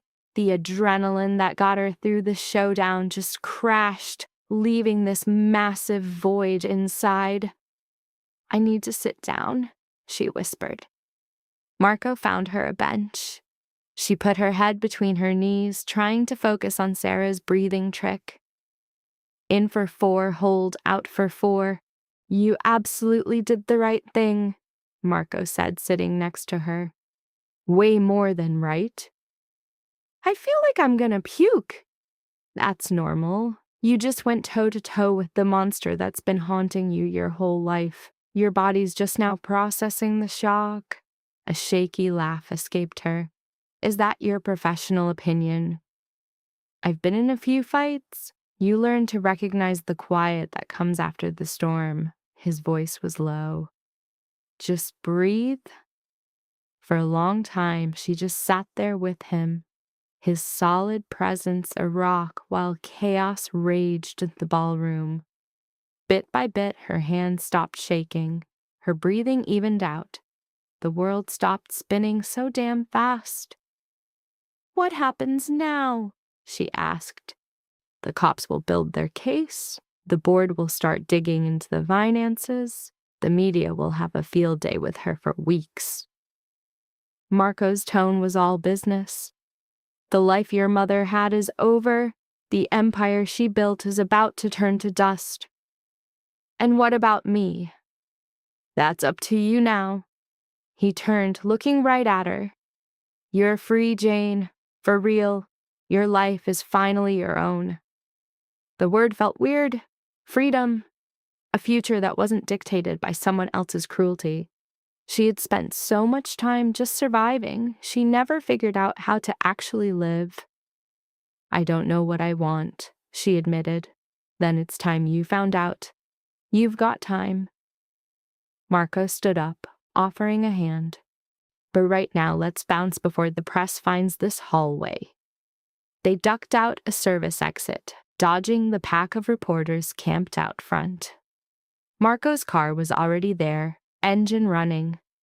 As they got in the back, the driver pulled away, leaving the wreckage of the night behind. Jane watched Chicago's lights blur past, a city of bright spots and dark corners. It was supposed to be her home, but it always just felt like a prison. Now, with her mother's kingdom in ruins, She wondered what it might feel like to actually belong somewhere. "Thank you," she said, her voice quiet, "for all of this." Her gesture meant everything. Marco's expression was unreadable. "Don't thank me yet. The hardest part is still coming." "What do you mean?" "Your mother will fight back. She has lawyers, powerful friends, hidden cash. This isn't over just because she lost one battle." He met her eyes. "Are you ready for that? For a long, drawn-out war?" Jane thought about it. Her mother, when cornered, was a vicious animal. She would lie, manipulate, and play the victim, using every trick in the book to regain control. It was going to be an ugly, exhausting, and endless fight. But the woman she was 2 weeks ago was history. Now she was someone who knew what it felt like to stand up straight, to take a hit, and to stare someone down without flinching. She had a strength that nobody, especially not her, ever knew existed. "Yeah," she said, "I'm ready." The car pulled up to Marco's building. They rode the elevator in silence, and he walked her to her apartment. "Get some sleep," he said. "Tomorrow's gonna be insane. Media calls, legal stuff, people trying to get a piece of your new life." A knot tightened in her gut. "I don't want to be the story." "Too late. You are the story." But his voice was gentle.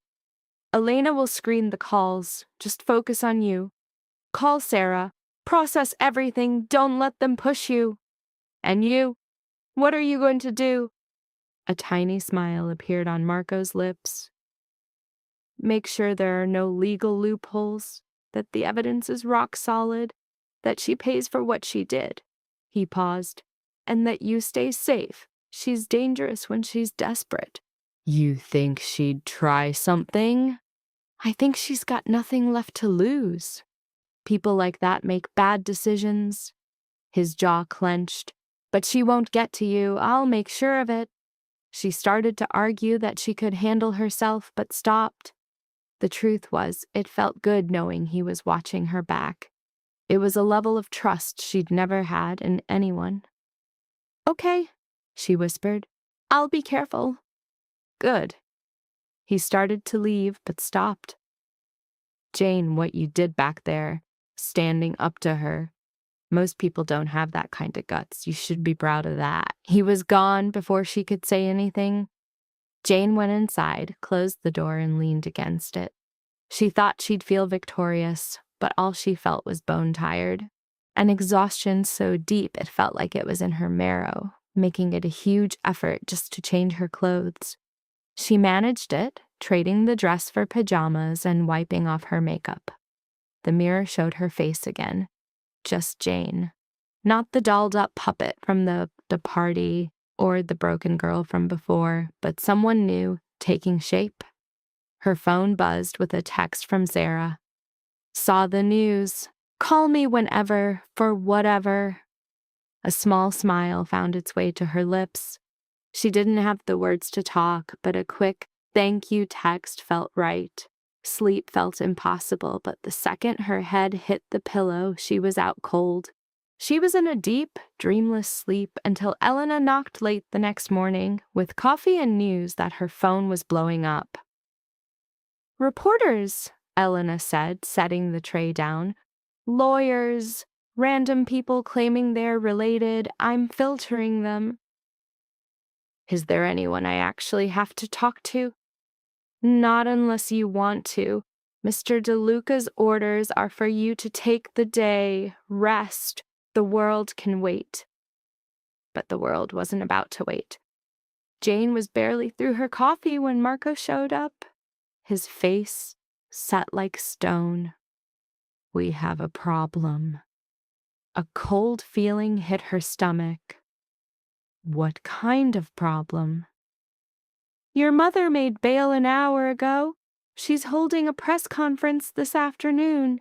He handed her his phone. A news headline laid out Charlotte Whitmore's new story. She was the victim, framed by a daughter who'd been manipulated by criminals in a huge conspiracy. All the blood rushed from Jane's face. She's going to lie. She's going to paint herself as a martyr. Of course she is. It's her last desperate play. Marco took his phone back. The question is, do we hit back or do we let her dig her own grave? What do you suggest? She's counting on you to stay quiet, to run and hide. She'll paint you as unstable, a puppet. His stare was intense. So, my advice is you show up. Be there. Remind everyone who the real victim is here. Her heart pounded in her chest. The idea of facing all those cameras and accusations made her want to crawl into a hole. But the urge to hide was fighting with the fact that if she backed down now, she'd lose everything. Where is this press conference? The Regency Hotel, at noon. Marco checked his watch. We've got 2 hours. Let's get ready. This time she chose her own armor, simple black pants, a white shirt, her hair pulled back neat. She looked composed, like a woman with no secrets to hide. After Elena's makeup artist covered the last bruise, the woman in the mirror was a total stranger. Marco was waiting by the door with Riza and 2 other guys from his security team, all of them like stone statues ready for the incoming storm. Just being there is your statement, he said softly as they headed for the cars. Don't say a word, just let them look at you. But being silent felt like giving up, like she was agreeing with the web of lies her mom was about to spin for the whole world. Someone had to tear it all down, and who better than the daughter she tried to destroy? The Regency was a total media circus, flashing lights, mics shoved in her face, and a storm of questions. Marco's team cut a path right through the chaos, getting Jane inside without her saying a thing. The press conference was in a ballroom so jam-packed with reporters, it felt like the walls were closing in. Up on a stage sat Charlotte, doing her best impression of a grieving mother, flanked by 2 lawyers who cost a fortune. Some stylist had obviously worked overtime to give her this soft, maternal look. The wronged matriarch, and she was playing the part flawlessly.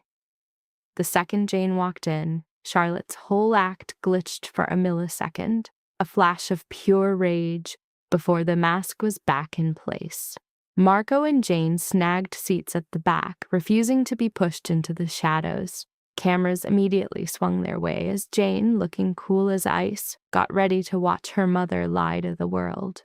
Charlotte's main lawyer kicked things off, droning on with a bunch of pre-written legal denials and threatening lawsuits against Marco DeLuca. Then Charlotte took the mic. I just want to start by saying how much I love my daughter, she began, her voice quivering with perfectly rehearsed emotion. For years, Jane has struggled with her mental health. I've done everything to get her the help she needs. But recently she fell victim to someone who took advantage of her fragile state. Jane's jaw tightened. Under the table, Marco's hand covered hers, a solid anchor in this sea of absolute BS. The man in this room, Marco DeLuca, is a known criminal, Charlotte announced, her voice suddenly stronger.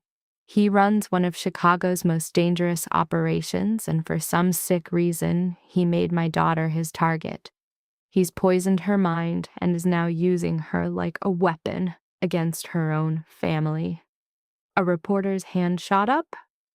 Mrs. Whitmore, what about the financial irregularities? Completely fabricated, one of the lawyers interjected, smooth as silk. Our own team is looking at the books. We're confident these are baseless claims. And the life insurance policy, another journalist yelled out. For just a flash, Charlotte's eyes turned to cold steel before the sad mom mask snapped back on. That was just standard estate planning. Twisting it into something evil just shows how low they'll go to destroy me. Jane had heard enough. She stood up, and in that single move, she became the focus of every camera in the room. All the color drained from Charlotte's face. "Jane, honey, you don't have to." "Yes," Jane's voice rang out. "I do. Because every single word that just came out of your mouth was a lie." The room absolutely erupted in a firestorm of questions and camera flashes. The lawyers tried to get control, but they were drowned out. It was Jane's stage now. "I don't have mental health issues," Jane declared, her voice totally steady. "I have PTSD from 26 years of abuse from that woman on stage. I have records of every broken bone, every bruise, every hospital visit she claimed was just a kid's accident." "Jane, please," Charlotte begged, standing with her arms out like she was calming a hysterical child. "Do not touch me. Do not pretend you care." Jane's hands were shaking, but her voice was a rock. "You sent me to Marco DeLuca to be killed for $2 million. That is not love. That is not protection. That is attempted murder." An attorney took a step towards her. "Ms. Whitmore, you're clearly upset. Let's take a break." "I'm not upset. I am done being quiet." Jane turned, speaking to the whole room of reporters. "My mother is a predator. She has embezzled from her own foundation. She has tormented me for decades, and now she's playing the victim because she got caught. Don't be fooled. It is a fantastic performance, but that's all it is." The facade on Charlotte's face finally cracked wide open. "You ungrateful." She stopped herself, forcing the sweet voice back.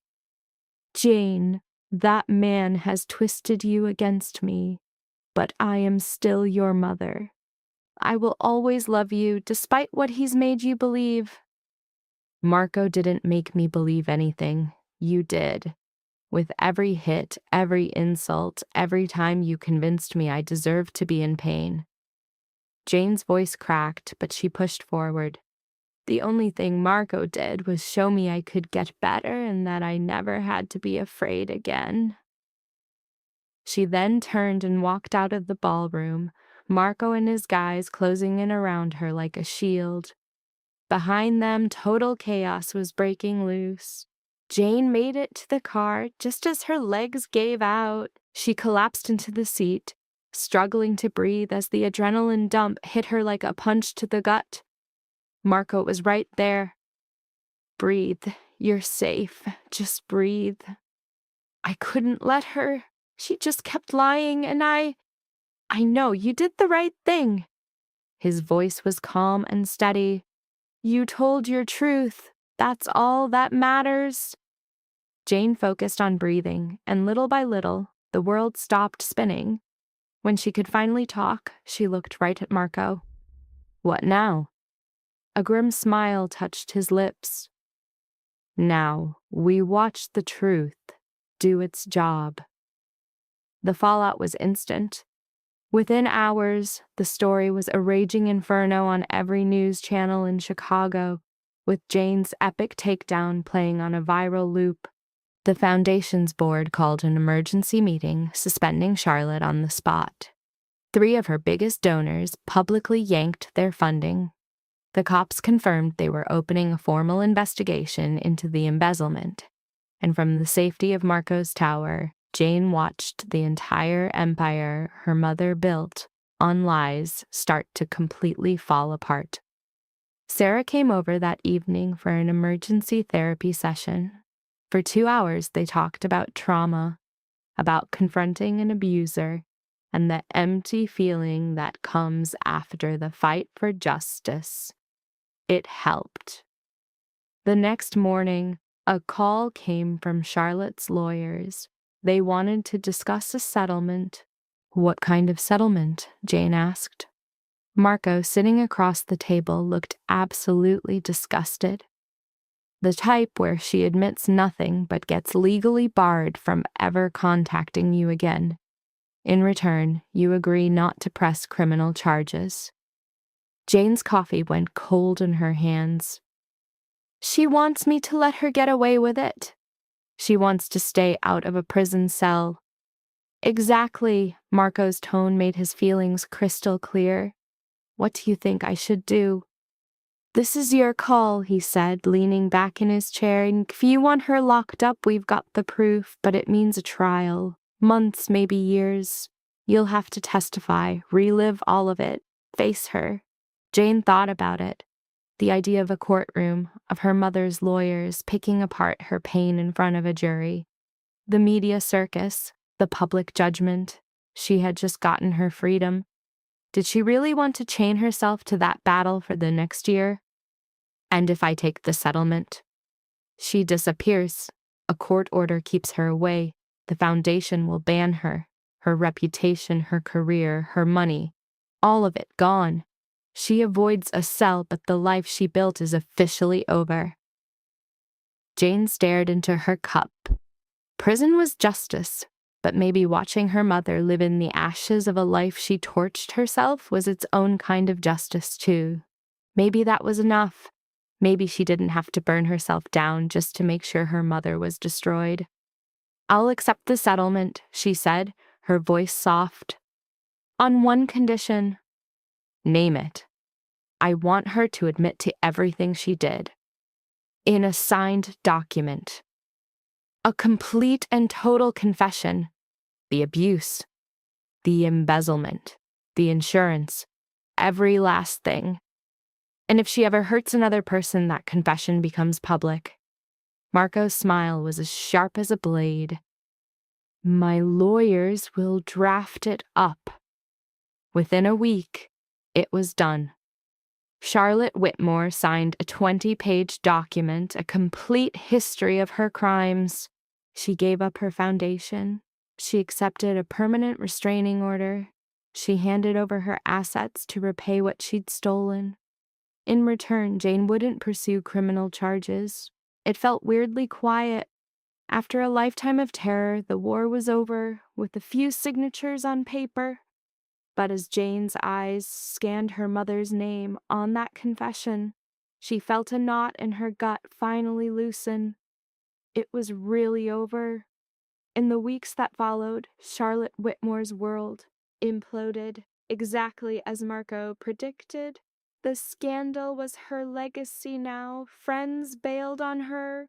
The charity world kicked her out.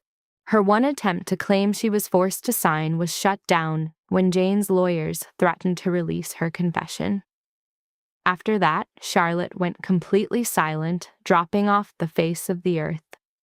Word got back to Jane through Marco's network that her mother was living in some forgettable town, a nobody forced to start from zero, the exact fate she'd always threatened Jane with. The irony was thick, but her mother was becoming a distant memory. For the first time, Jane was listening to her own voice, asking who she was supposed to be. The answer led her 3 months later to a run-down warehouse on Chicago's South Side, looking for a future in its ruins. The building was a total wreck. Smashed windows, massive water stains, and decades of pure neglect made it look like a crime scene. But it was hers. Every square foot of it was bought with the settlement money her mother had to give up, with each dollar feeling like a piece of justice. You sure about this? Marco muttered beside her, his eyes scanning the disaster zone. No, Jane admitted quietly, but I'm doing it anyway. She had briefly considered another offer, a spot on a foundation's board, an endless cycle of meetings and fundraising, the clean, boring machine of charity. It was definitely important work, and it was absolutely necessary. In those stuffy boardrooms, everyone was talking about vulnerable women like it was some theory. But for Jane, the truth hit hard. She couldn't win this fight from the sidelines. She had to build something real, a place that could have saved her. a fortress, not some cold, fluorescent nightmare with rules like a prison. This would be a haven, a spot for women to rebuild, sparked by a chat with Sarah. They were charting her healing journey when Jane called Marco's place a sanctuary. She gushed about the safety, how Elena brought food without asking, how Riza turned her into a fighter in the gym. She remembered the therapy that finally silenced her mother's voice in her head. "What if other women got that?" Jane blurted out. "Not a bed and a case file, real backup." Sarah just grinned. "Then you're the one who has to build it." So there she was, in front of a ruin, picturing it buzzing with life. Marco was already dialing. "I've got a contractor. The guy owes me. I'll have a crew here by morning to scope it out." "Marco, you really don't have to." "I know," he cut in, his voice low. "I want to. You're doing a good thing. Let me help." Jane knew arguing with that tone was a waste of breath. The last 3 months showed her the real dude behind the rep. A survivor who got it, respected raw strength, and whose word was ironclad. He was loyal to a fault and had a soft spot for lost causes. She also clocked that she trusted him more than anyone, a feeling that was both terrifying and incredibly grounding. "Okay," she finally said. "Thanks." Marco made the call. An hour later, the scruff dude named Frank shows up, all steel-toed boots and short sentences to case the joint. Jane followed him, taking notes, trying not to drown in the sheer size of the project. Frank listed the disasters: structural, electrical, plumbing, all shot. "It's a mountain of a job," Frank grunted. "But the bones are good. Solid foundation. Could be epic if you do it right." "How long are we talking?" "6 months if you rush it, 8 to do it proper." Frank was already sketching in a beat-up notebook. "Plus, you got the bureaucratic hell of permits and all that. But it can be done." A fire lit in Jane's gut. Call it hope. Call it purpose. "Let's do it proper." Frank just nodded, already running the numbers. "I'll get you a quote by Friday." After he left, they stood in the future main hall, surrounded by dust and ghosts. "You're really doing this," Marco stated. It wasn't a question. "Yeah, I am," Jane shot back, facing him. "I know it's insane. I don't know the first thing about any of this. But I have to. If I don't—" She struggled for the words. "If I don't build something from what they did to me, it was all for nothing. This way, it means something." Marco's look softened. "It already means something. You're still here. That's everything." "Not for me," she replied instantly. "Not now." She scanned the huge, empty room. "I need to build. To leave a place better than I found it." "Then you will," he said, like it was already a fact. Jane wished she had that kind of confidence. Maybe that's what faith was. Someone believing in you until you could do it yourself. The next few months were a chaotic blur of paperwork, construction, and non-stop problems. Jane threw her entire soul into it, learning as she went. She hired an architect who specialized in trauma-informed design. She hit up social workers, therapists, and other survivors for advice. She toured shelters, taking notes on what worked and what didn't, and her plan sharpened. This wouldn't be a warehouse. It would be a home with 12 private rooms, each one a safe haven. It would have a big kitchen for group meals or late-night snacks, a therapy room, and a gym where Risa already volunteered to teach self-defense. A playroom for kids, because Jane knew that was the one thing keeping so many women trapped. She named it Phoenix House. Elena said it was a little on the nose, but Jane didn't care. Rising from the ashes. Perfect. Marco stayed in the background, a silent guardian angel who helped without ever taking over. He got lawyers for the nonprofit paperwork. He made sure the construction crew stayed on schedule. He'd show up some nights just to watch the progress, hands in his pockets, asking sharp questions that proved he actually got what she was building. "You're different," he said one night as they were looking at paint chips in the half-finished kitchen. Jane glanced up. "How?" "More grounded, like you're going somewhere now." He leaned on a counter. "When we first met, you were always ready for a hit. Now you look like you'd hit back first." "I had a good coach," Jane said, setting the samples aside. "A few, actually. Riza taught me how to fight. Sarah taught me how to heal. Elena taught me kindness is a real thing." She looked him dead in the eye. "And you taught me I was worth fighting for." Something complicated flashed across Marco's face. "Jane." "I'm not trying to make it weird. It's just true." She held a blue paint chip to the wall. "You could have ditched me that first night. You could have let her win. You didn't. I'm here because of what you chose to do." "You're here because of what you chose to do," Marco corrected her gently. "I just gave you the room to do it." "Semantics," Jane smirked. "Either way, thank you." He got quiet, watching her with that crazy intensity before pushing up the counter. "The blue is better than the gray," he said. "It's warmer." And just like that, the moment was over. But something had definitely changed between them, a new warmth she felt deep in her chest. Sarah picked up on it immediately in their next session. "You seem happy," she pointed out. Jane considered it.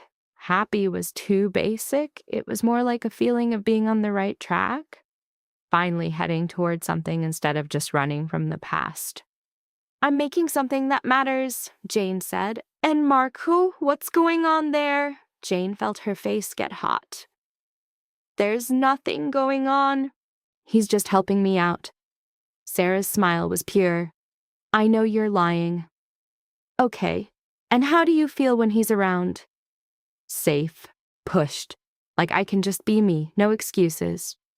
Jane paused. "Is that nuts? To feel that way about a guy who is, let's be real, a gangster?" "Human bonds are never that simple," Sarah replied. "You're allowed to care about someone who's been good to you." She leaned in. "But you have to think about your future.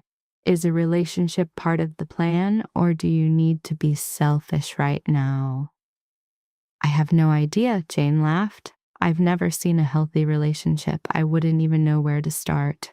Maybe being straight up with herself and with him was the play. But that truth felt like a massive cliff she wasn't ready to jump off because she couldn't even admit what she wanted. So she buried herself in Phoenix House, pouring all that messy energy into tile, furniture, and hiring.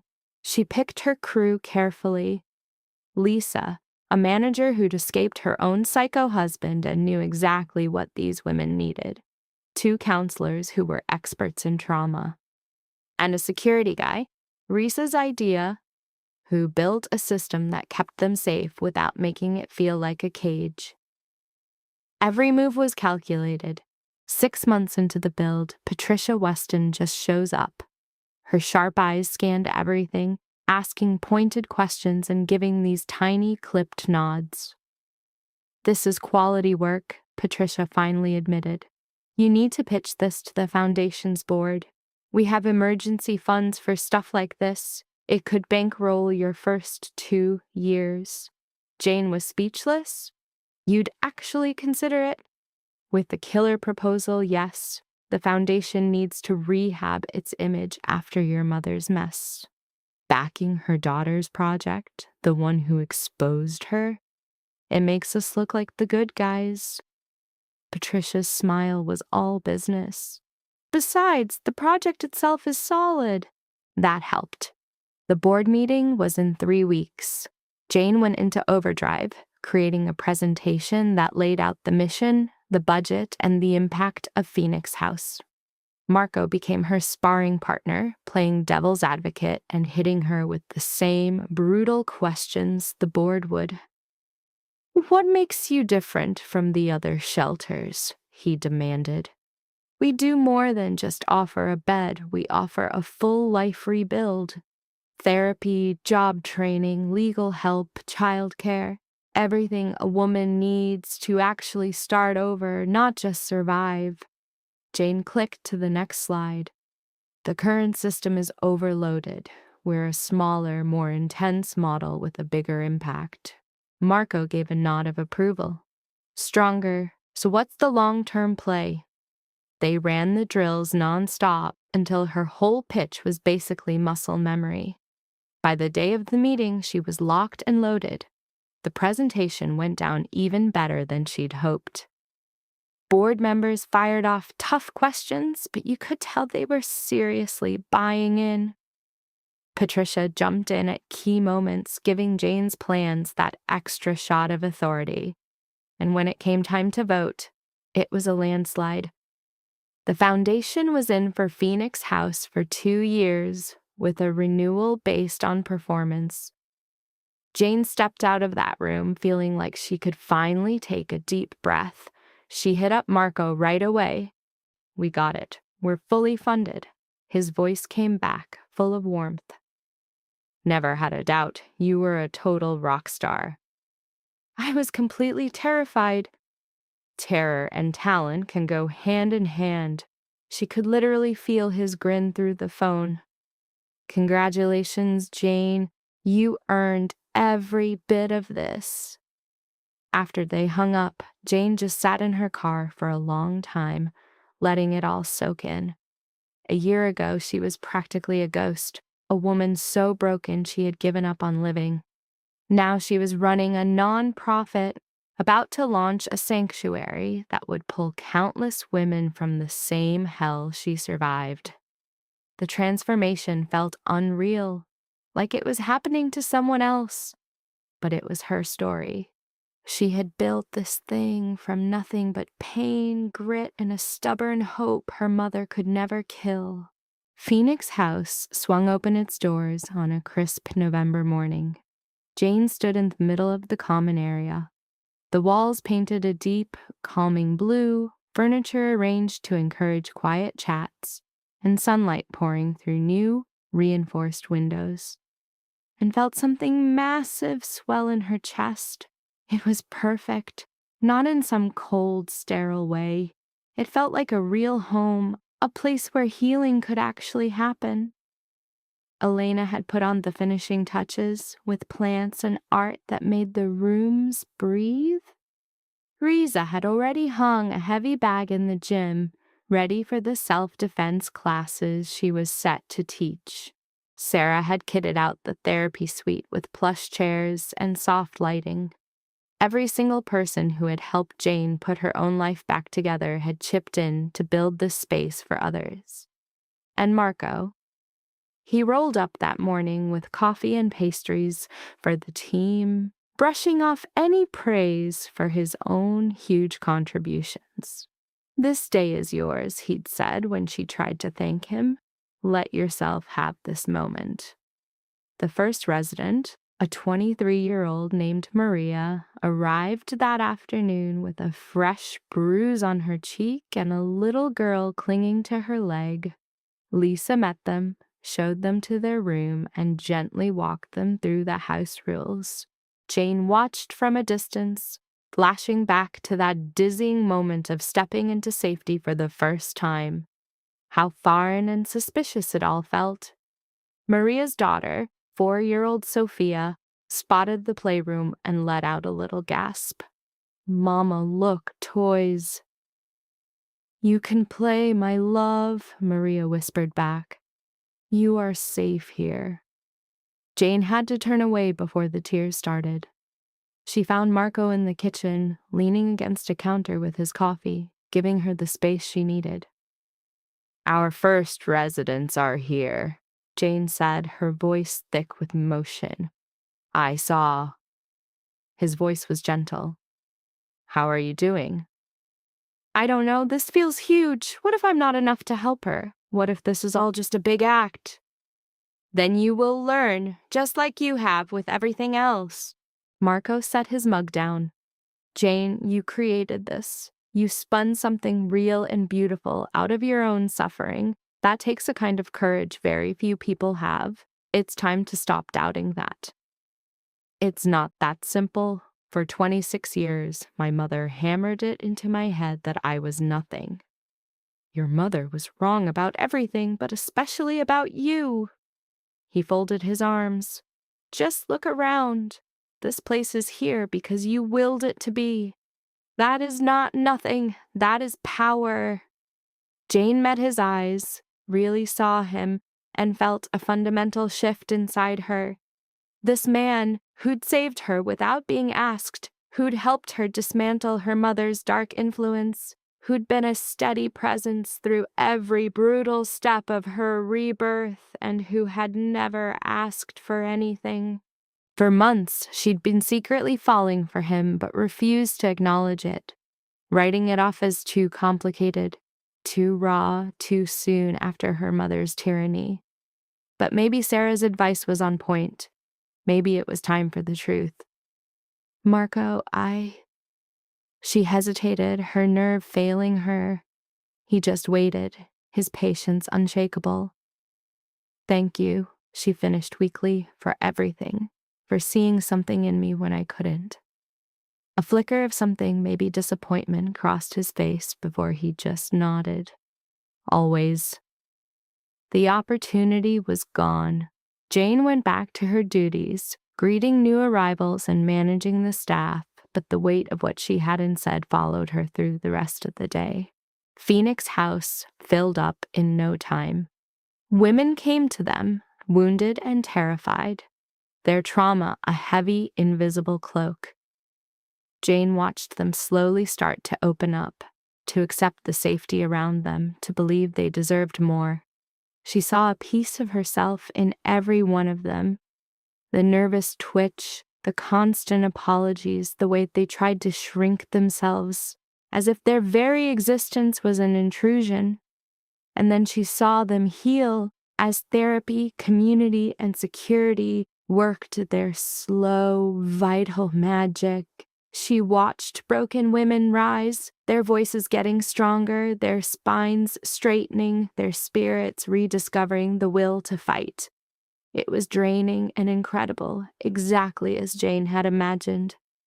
3 months in, she was working late in her office on a grant application when Marco appeared in her doorway. You're still here, he noted. So are you. Jane put the cap on her pen. What's going on? Marco came in, closing the door quietly behind him. His expression was serious, sending a jolt of anxiety through Jane. I have to tell you something, he said. Jane braced herself. All right. I am leaving it, he said, the words simple, as if they weren't the most shocking thing he could possibly say. The entire family business, I am done. Jane could do nothing but stare. What? Why? Because I'm finished with that life. I'm sick of the violence, the paranoia, the endless wait for the next betrayal. He dropped into the chair across from her. The thought has been with me for a while now. Since the night we met, if I'm being honest. Watching you rebuild your life from the ashes made me realize I could do it too. That I could choose another way. What will you do? Legitimate ventures. I have investments, properties, there's enough clean capital to start fresh. His eyes locked with hers. And I want to be useful here. At Phoenix House, not with money, you don't need that from me anymore, but with security, legal matters, with all the invisible work that keeps a place like this running. Jane's heart was pounding against her ribs. You want to work with me? I want to work with you, for you, in any capacity that helps. He leaned forward. Jane, for 20 years I built an empire I no longer want.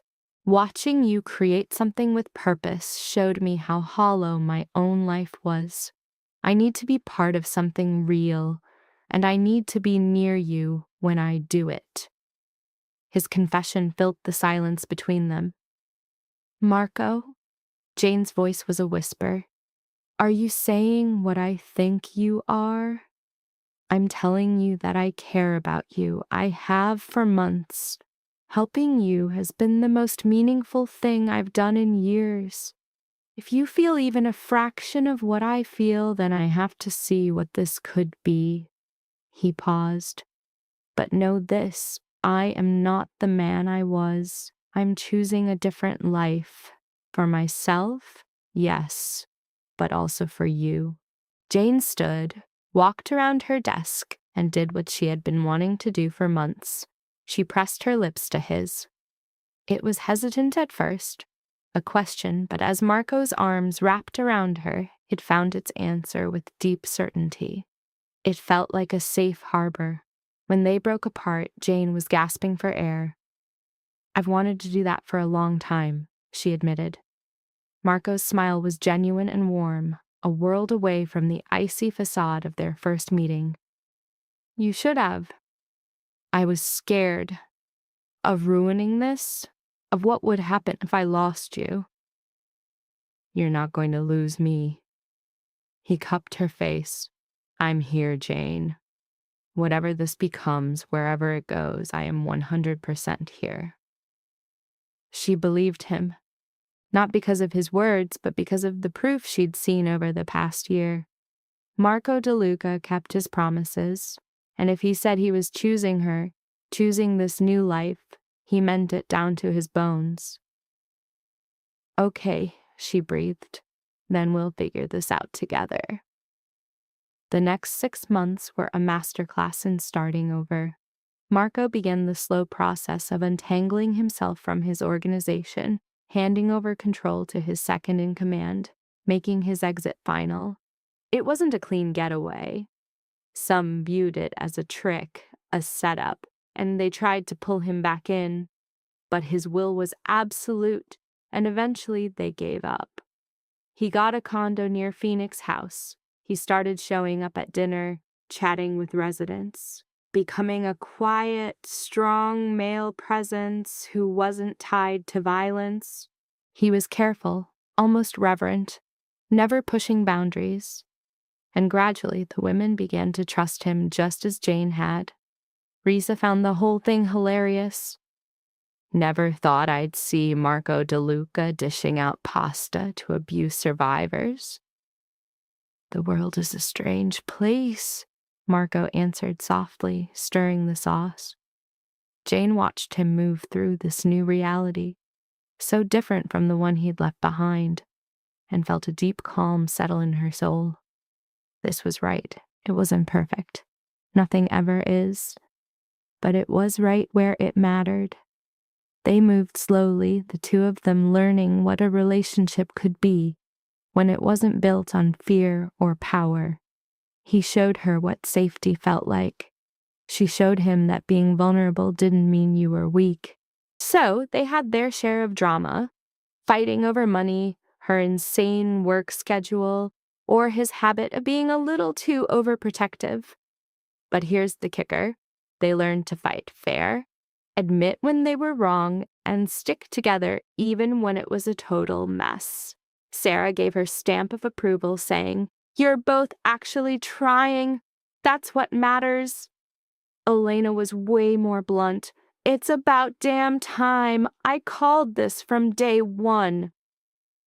Risa just decked Marco on the shoulder, promising to obliterate his kneecaps if he ever hurt Jane. He swore she'd get first dibs if he screwed up.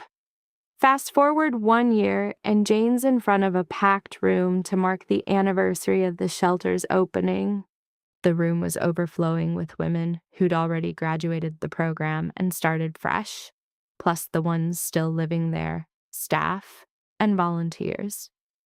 Marco was posted up against the back wall, arms crossed, with a look of pure pride on his face.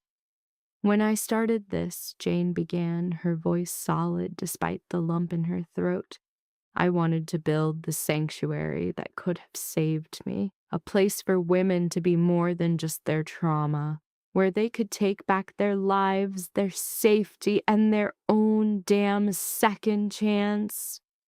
Her gaze swept across the room, locking onto familiar faces.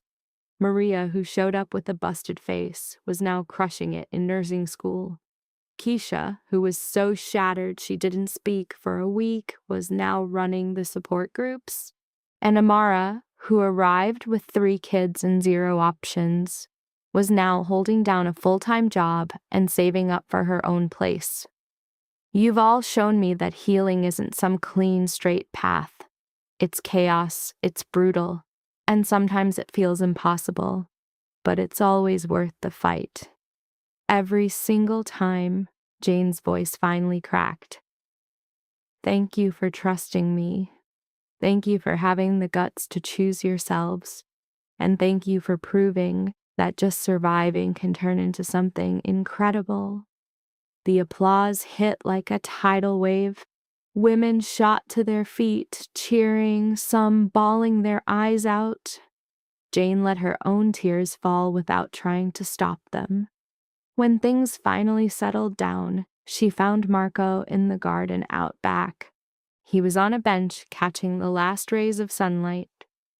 That was next level, he said, as she sat next to him. We did a good thing here. This place wouldn't even be here without you. Nah, I bet you would have figured it out. But his smile was completely genuine. They sat there in a comfortable silence, watching the city start to sparkle as night fell. I've been thinking, Marco finally said. About what? About what's next.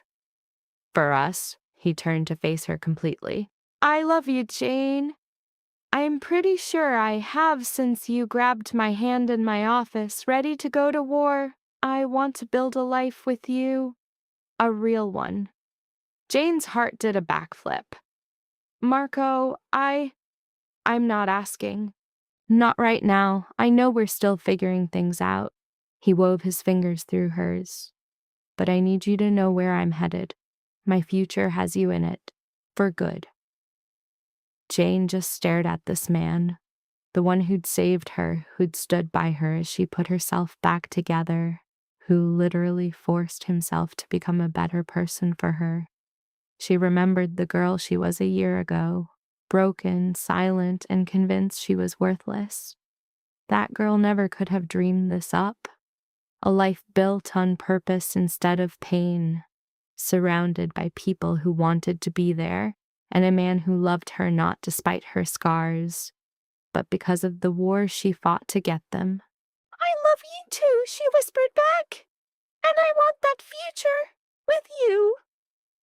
Marco's kiss was both gentle and final, a silent vow for everything they were about to build.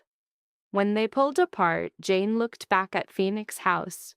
Light was pouring from the windows. Inside those walls, women were safe. They were healing. They were learning their value had nothing to do with what was done to them. Her mother had tried to erase her, to turn her into a ghost. Instead, Jane became something her mother's hate could never touch. A woman who survived, who chose to rise up, and who turned her agony into a legacy that would outlive them all. Phoenix House would shelter hundreds, maybe thousands. Every last one of them would be a monument to the brutal truth Jane learned. Survival is just the starting line. The real win is making the choice to truly live every single day. And Jane Whitmore, no longer a shadow, no longer silent, and no longer afraid, was finally blindingly alive. Lesson: violence does not end when the bruises fade, it ends when the cycle is refused. He would not frame Jane's story as a simple conflict between a cruel mother and a saved daughter. He would frame it as a study in inherited corruption. Charlotte did not merely hurt Jane. She trained Jane to believe pain was normal, silence was survival, and love was something that always arrived wearing the face of control. That is how cycles of violence endure. They do not only break bodies, they colonize meaning. From a distance, the tragedy is almost symbolic. Charlotte believed she was cultivating obedience, but she was actually irrigating rebellion. Every insult, every beating, every act of financial and emotional deprivation was not just cruelty. It was an investment in future collapse. She watered a seed of truth with blood and expected it to grow into loyalty. It grew into exposure instead. That is the deeper lesson. Abuse survives by rewriting a victim's inner language. It teaches them to mistrust their instincts, apologize for existing, and confuse endurance with identity. Jane's transformation begins not when she is rescued, but when she is asked a question no one had asked before. Does she want to live? That question matters because healing often starts with permission. Permission to want more. Permission to name harm. Permission to imagine a future not organized around surviving a tyrant. The story also complicates masculinity through Marco. He exists in a violent world, yet the meaningful shift comes not from domination but from restraint. He becomes useful the moment he refuses to become the weapon Charlotte wanted. In that choice, the story suggests something radical. Power is not proven by how efficiently a person destroys. Sometimes it is proven by what they refuse to destroy. So the essay's conclusion would be simple and severe. Cycles do not break because monsters suddenly become kind. They break because someone tells the truth, someone protects instead of exploits, and someone wounded chooses not to become a replica of the wound.